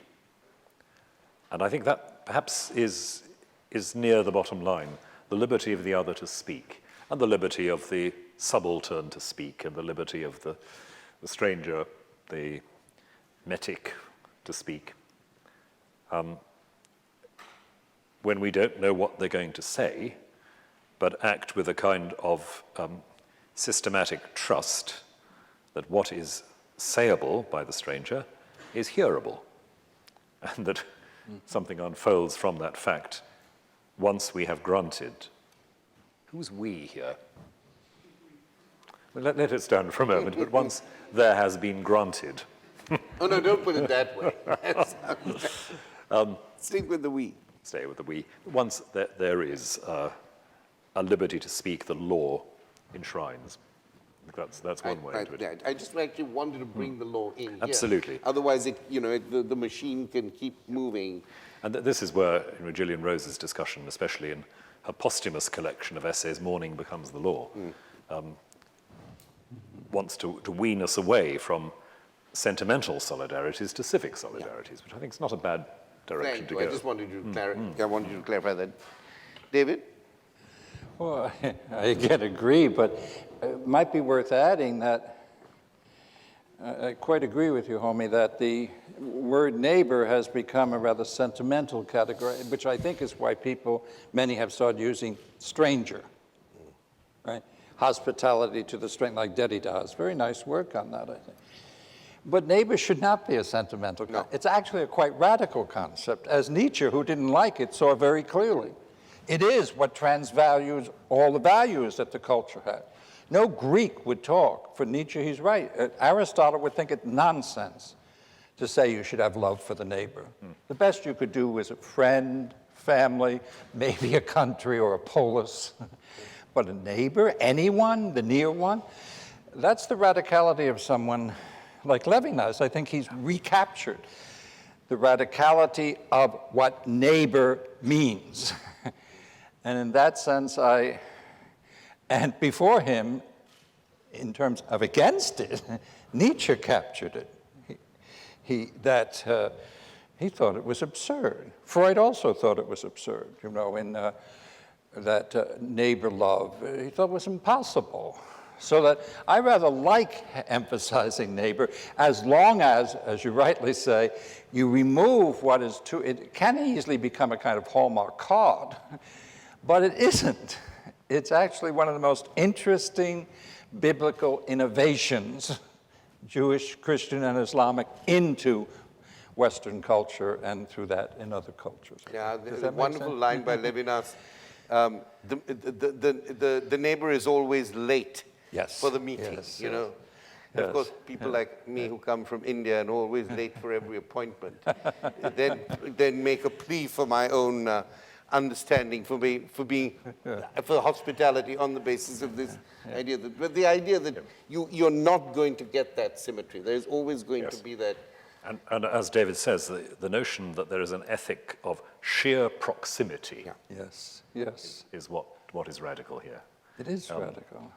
And the fact that, again, thinking of some early Christian writers, one text I often quote reflecting on this is something that Clement of Alexandria writes about the extraordinariness of a love in the Christian context, which is, he says, akinonos. It's nothing to do with commonality as we instinctively understand it. It is just about radical difference affirmed. Yes. And what neighborliness in this sense captures, I think, or what I call sheer proximity just now, is also, to come back to what you mentioned in your introduction, Homi, the contingency of the claim upon us. We do not, isn't this part of the point of the Good Samaritan parable? We precisely do not answer in advance the question, who is my neighbor? Yes. Because that is, of its nature, utterly contingent. Yeah. Thank you very much for those responses. I just want to put that on the table. Let's open up to questions. There is somebody right there, yes. If you would just introduce yourself, say. Hi, I'm Elizabeth Spelke. Thank you, Dr. Williams, for a beautiful lecture. I am very interested that you're going to be talking tomorrow about self-knowledge, and perhaps I should be saving this question for then, but I wanted to say something now about something that I think we learn from the fields of human cognitive psychology and cognitive neuroscience that are the fields of Simon Baron-Cohen, whose work you talked about, that I think I'd be interested to hear what you think about their potential relevance to ethical projects. I think we learn three things in general about human experience from these fields. The first thing that we learn is that the world that we experience directly, our feelings, our thoughts, our intuitions, are the tip of a vast iceberg, and underneath them are an enormous set of processes that we don't have any conscious access to, but that are real and whose workings account for everything that we perceive and judge and feel and express to other people when we communicate with them, that there's a huge world there. The second thing I think we learn is that we can learn something about that world, and in doing so, about our experience of the world through the kind of collective, collaborative enterprise that scientists engage in, working together, sharing findings, doing experiments, attempting to reduce our ignorance about these vast sources of our experience of the world. And the third thing that I think we learn from cognitive neuroscience is that we're at the beginning of a very long road in understanding ourselves, that there's been real progress in understanding, for example, how perception works or where some abstract ideas might come from. But the amount of progress is minuscule compared to the number of outstanding questions, and I mean simply outstanding questions of fact before we even get to questions of value. And in light of things that you said today, I thought that these might actually be interesting lessons. I'm curious to know what you think from cognitive neuroscience. They suggest a kind of humility, not only in our sense of what we can understand about others, but in our sense of what we understand about ourselves and our own experience and what it comes from. And also maybe a sense of optimism about another collective project, not only collective projects in fields like the humanities and the social sciences, but also in the sciences that can help us to better understand ourselves and others. Thank you. Thank you. Shall I respond straight away? Thank you very much indeed for that. What came to mind as I listened to you was a memory of visiting the Sanger Institute near Cambridge a couple of years ago to hear a bit about the progress of the Human Genome Project at the time. And an enormous wall covered with charts of genetic code material marked in different colors. You know, these are the bits where we understand how the code more or less works. These are the bits where we've got a pretty good idea. And the yards and yards and yards of what's left is where we haven't got a clue, where we can specify the content but not the operation. So certainly at the beginning of a long road is an obvious thing about that. And one of the excitements about some of these areas of science, whether it's genetics or neurobiology, is the feeling that, yes, there are new perspectives constantly coming up which make connections of a kind we hadn't expected. For me, as David, I think, would agree, the association in the neurobiological picture between empathy and irony is a rather unexpected and suggestive one, isn't it? As you spoke, I began to think we ought to have a song like Ebony and Ivory, Empathy and Irony, which would have lots of things to suggest to us. That's the kind of fresh insight which I think carries across from the sciences to the humanities, in fact. And what you say about the collaborative nature of the project is, again, to me, one of the most interesting things about the scientific enterprise. It's odd sometimes that you get the occasional scientist who, in their publication of research, will stress very heavily almost the kind of individual functional unit of the self, the brain, while the method that they employ is intensely collaborative, conversational, and cumulative. The last point in response is the tip of the iceberg stuff. And here, I think we tread with some caution, as appropriately on ice, even thick ice, like icebergs. I think what I feel about that is that, yes, we're at the beginning of a long and immensely suggestive process of discovery, and that we need to be a trifle cautious about the category of question we're asking, so that, for example, the kind of popular semi-science, semi-philosophy book which says, we're on the way to explaining consciousness, that's when I want to bang my head against a wall and say, no, that is an ill-formed question. Consciousness is not a thing that we identify, precisely because of the recursive character of consciousness. We are consciously posing the question of what kind of thing consciousness is, and that ought to make us philosophically unhappy, put it that way. So, along with people like Raymond Tallis, and to some extent David Chalmers' wonderful work on consciousness, I would say, let's be clear what kind of question this is and isn't, and not expect neuroscience to deliver answers to badly formed questions. I should say that, of course, Tallis and Chalmers, who don't entirely agree with each other, have no theological axe to grind on this. They really are insisting on the grammar of how we talk consciousness here. Thank you. No. Yes, there are 1, 2, and 3 questions. You could start with the lady in the blue jumper here. Blue jumper, white shirt, and black top. Okay. Hi. I loved your lecture, by the way, and also David's commentary. I was just wondering, to what extent did Edward Said, if at all, shape your work? Because it occurred to me that you were using one of his terms that he has brought to the fore back in 1970 with his book on Orientalism. And I was just wondering the extent to which he shaped your work. Interesting question. Not consciously very much, actually, but I think as part of a broad intellectual framework, which I guess I've received as much through people like Jacqueline Rose as anybody.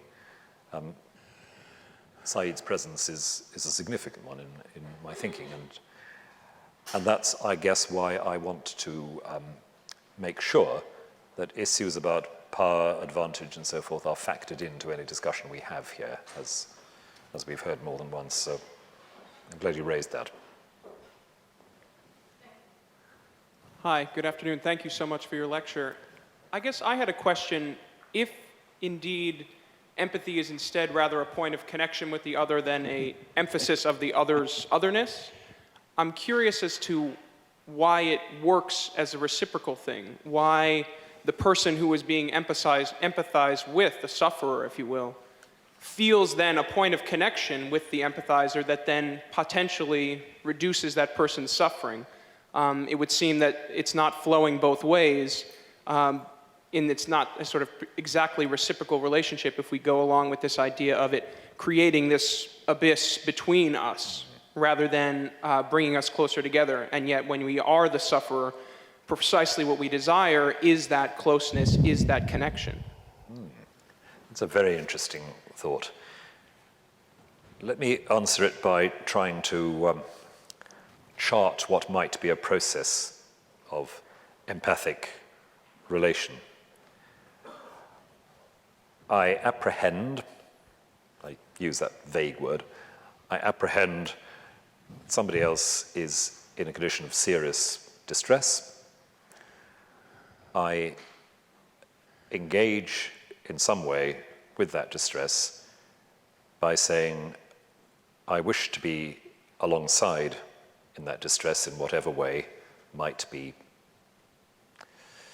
of use to you. I hope and trust that in that moment the other understands, apprehends something of my perception of their distress as not completely empty or false or delusive, and thus in the accompaniment of another in their distress, something is created which binds us, which gives us a language.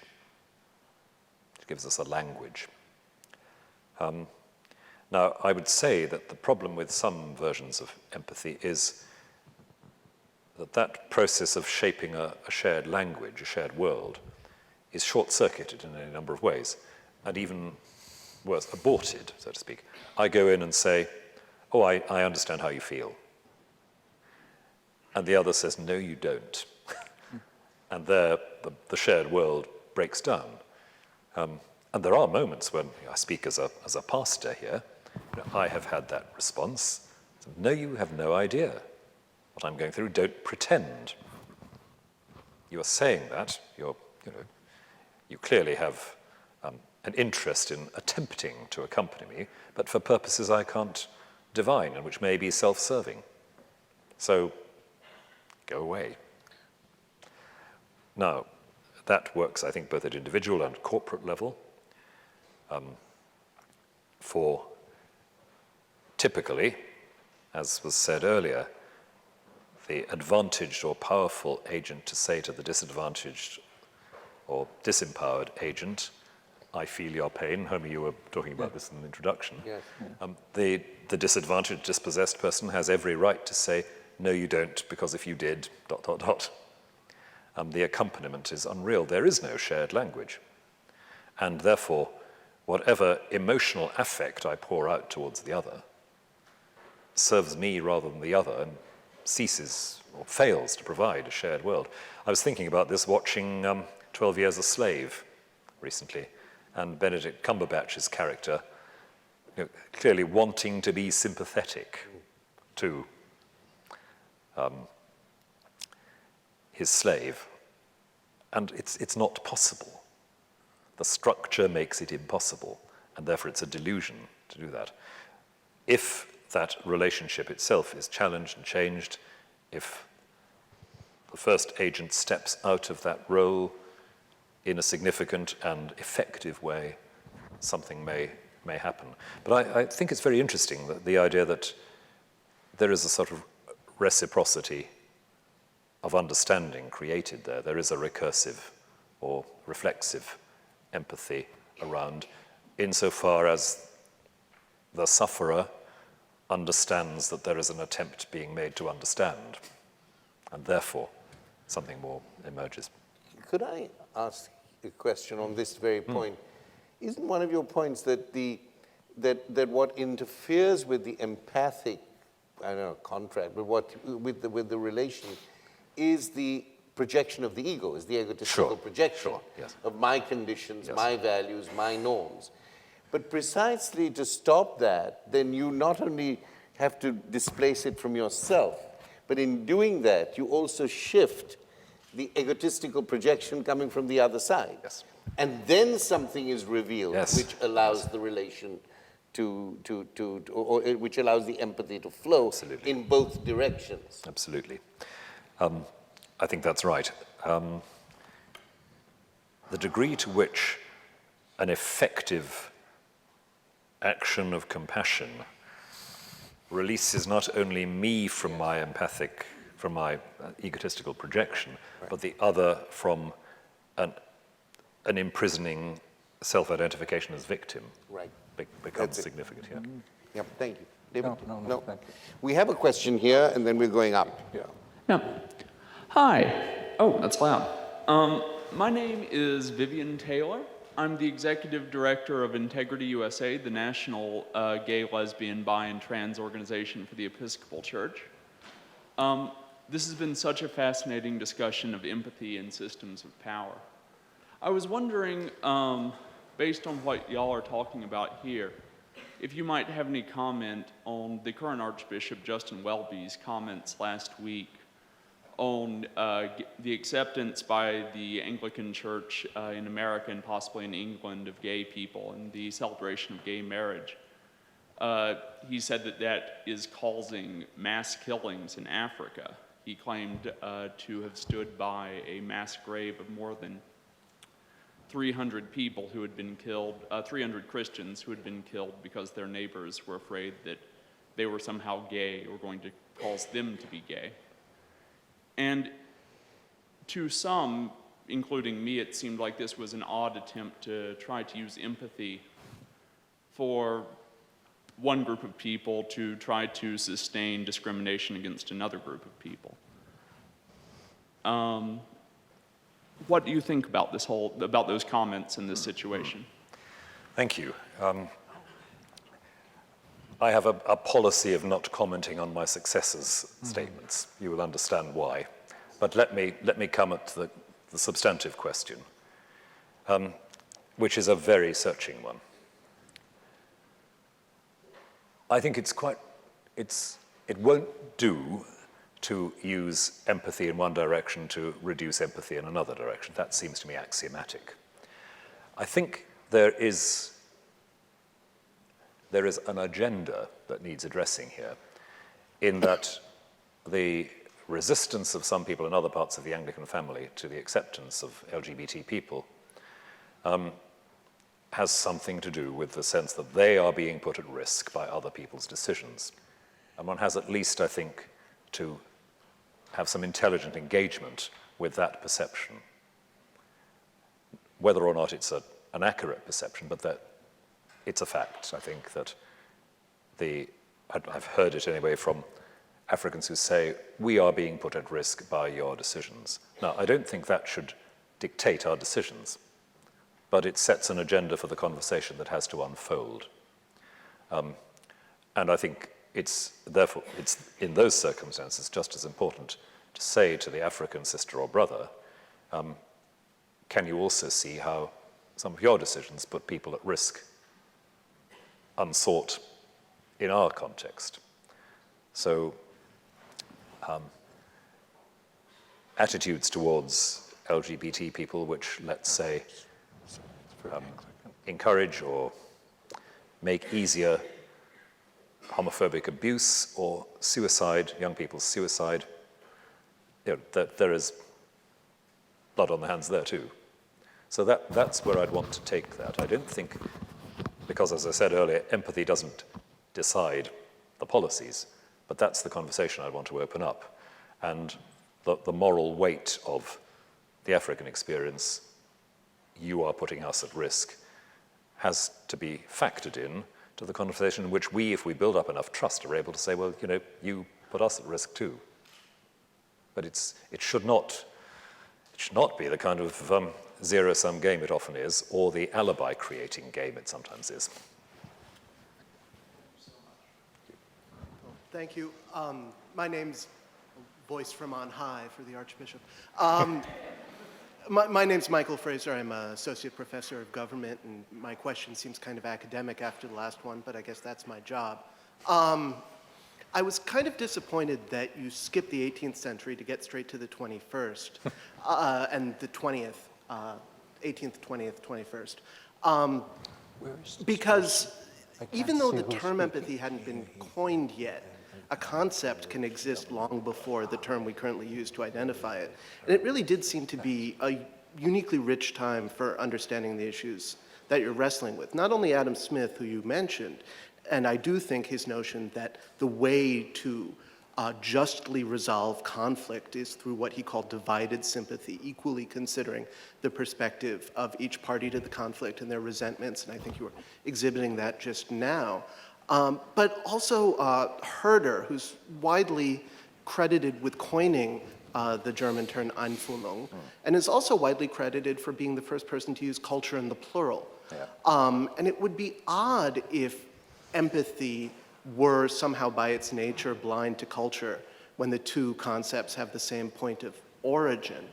It's not just a coincidence. Herder argued, and it's really perhaps the best defense of the humanities ever written, and we could use some right now, that feeling one's way into the perspective of the life of the spirit of someone very, very different from oneself culturally or otherwise requires that we bring all our imaginative and interpretive resources that we can and struggle through that emotional, imaginative, interpretive, and rational process. And that's why we need history and literature and anthropology and all of that. But just because something is very difficult and never can succeed completely doesn't mean that there isn't huge moral value to the attempt to approach that ideal asymptotically. So that I think the lesson from the 18th century, whether it's situations of conflict where we're seeking justice, which Adam Smith describes very well, or situations of cultural difference where we're seeking intercultural understanding, which Herder describes very well, is that it's disrespectful and presumptuous and false to show up and say, I understand exactly how you feel. But it's equally defeatist and in its own way disrespectful to simply say, I have no idea how you feel, with the implication that I'm not going to really try. That the appropriate thing to say is to say, I don't currently fully understand how you feel, but I'm going to do my darndest to figure it out by using all the cognitive, emotional, imaginative resources I have at my disposal. Will you help me to do that? And that really is the task that Herder sees as the task of humanistic scholarship. Thank you. Thank you very much for your statement.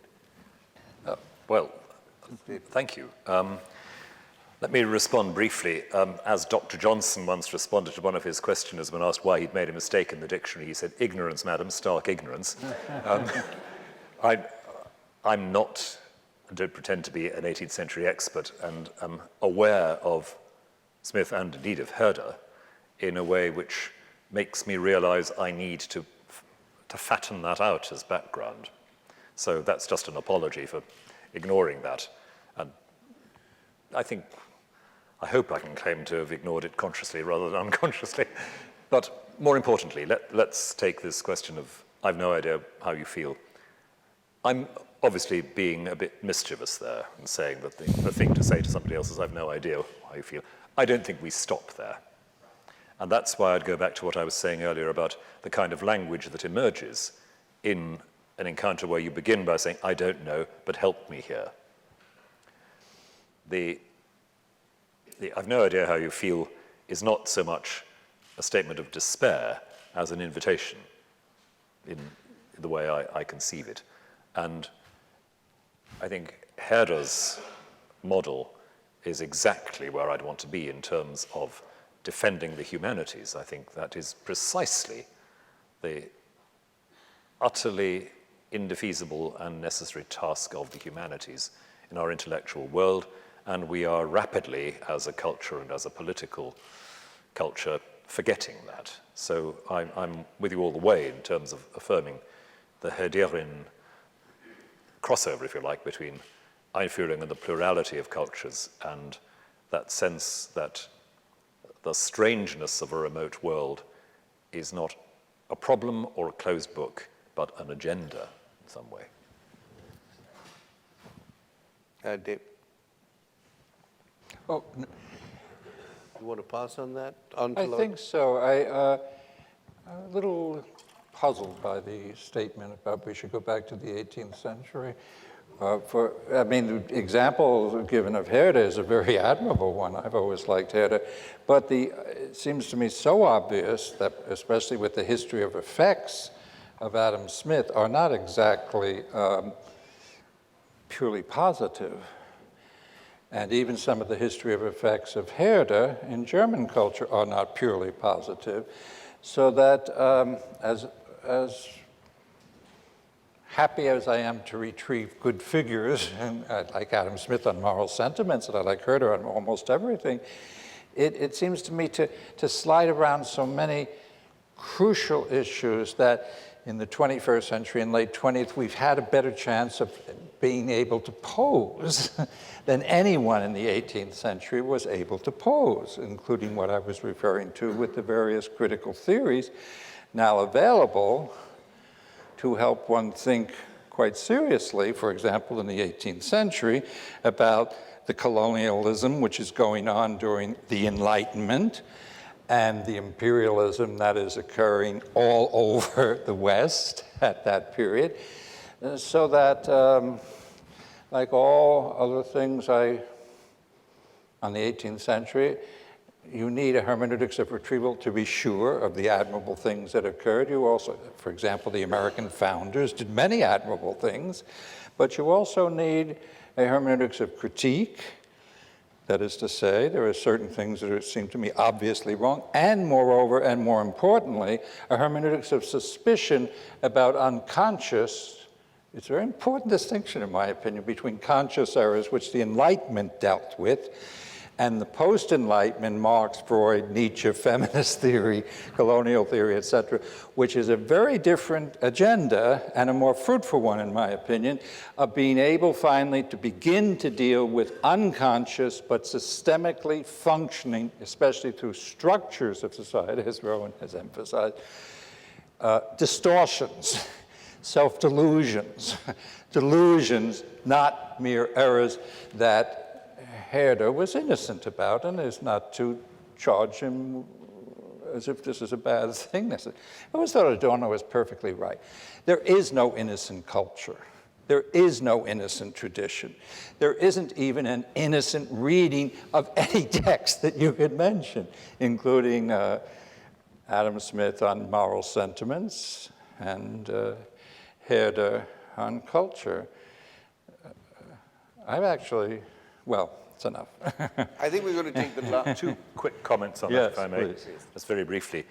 I'm fascinated by the way in which aspects of Adam Smith are now being retrieved by interpreters in a way which I think demonstrates very clearly that the use made of him 20, 30 years ago, his conscription into Chicago economics, is a radical distortion of what he's about, and that the work of Robert Skidelsky on this has been particularly important.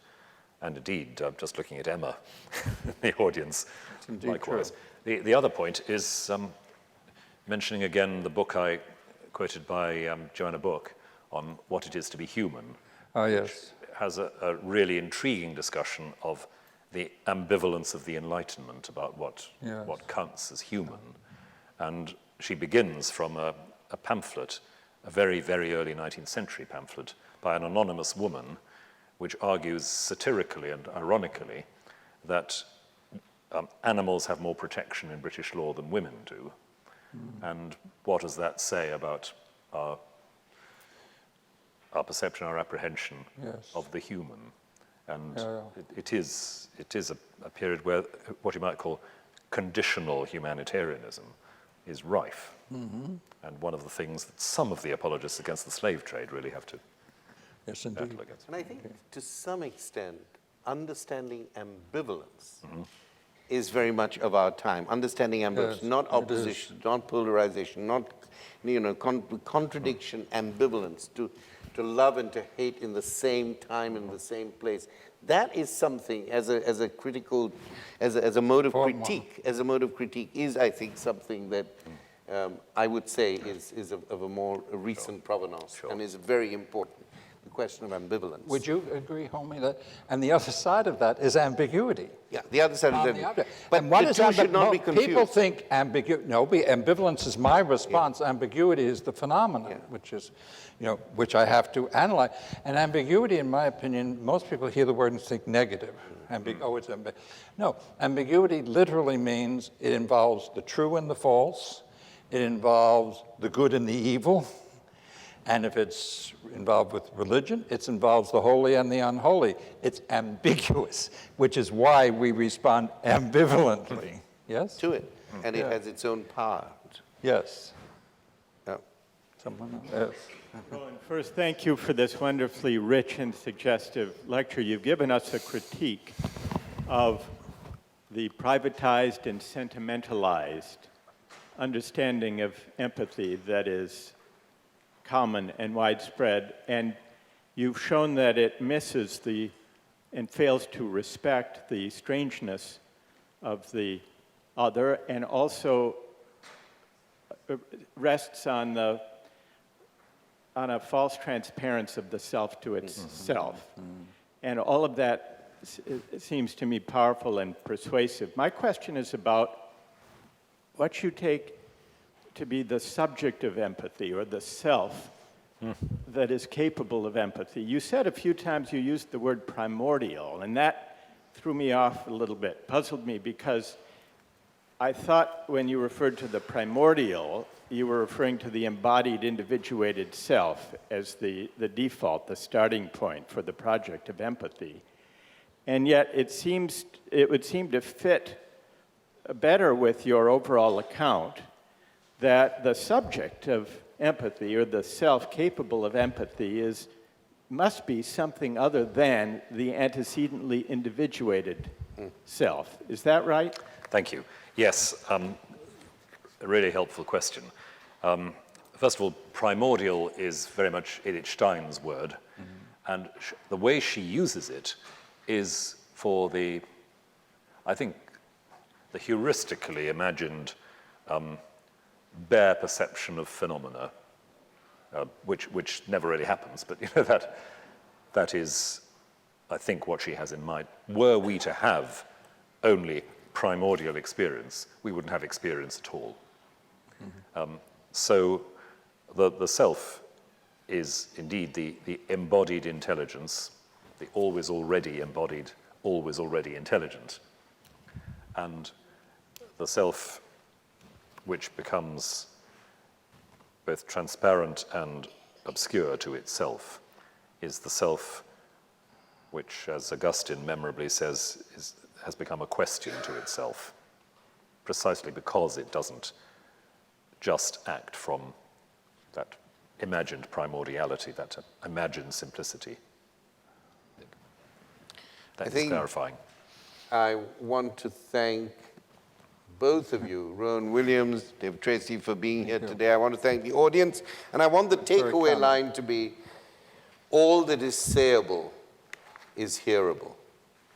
I think that is very important and profound, both for our, for education, for the academy, for education, and for society beyond it. All that is sayable must be hearable. Thank you very much for that. Beaumont.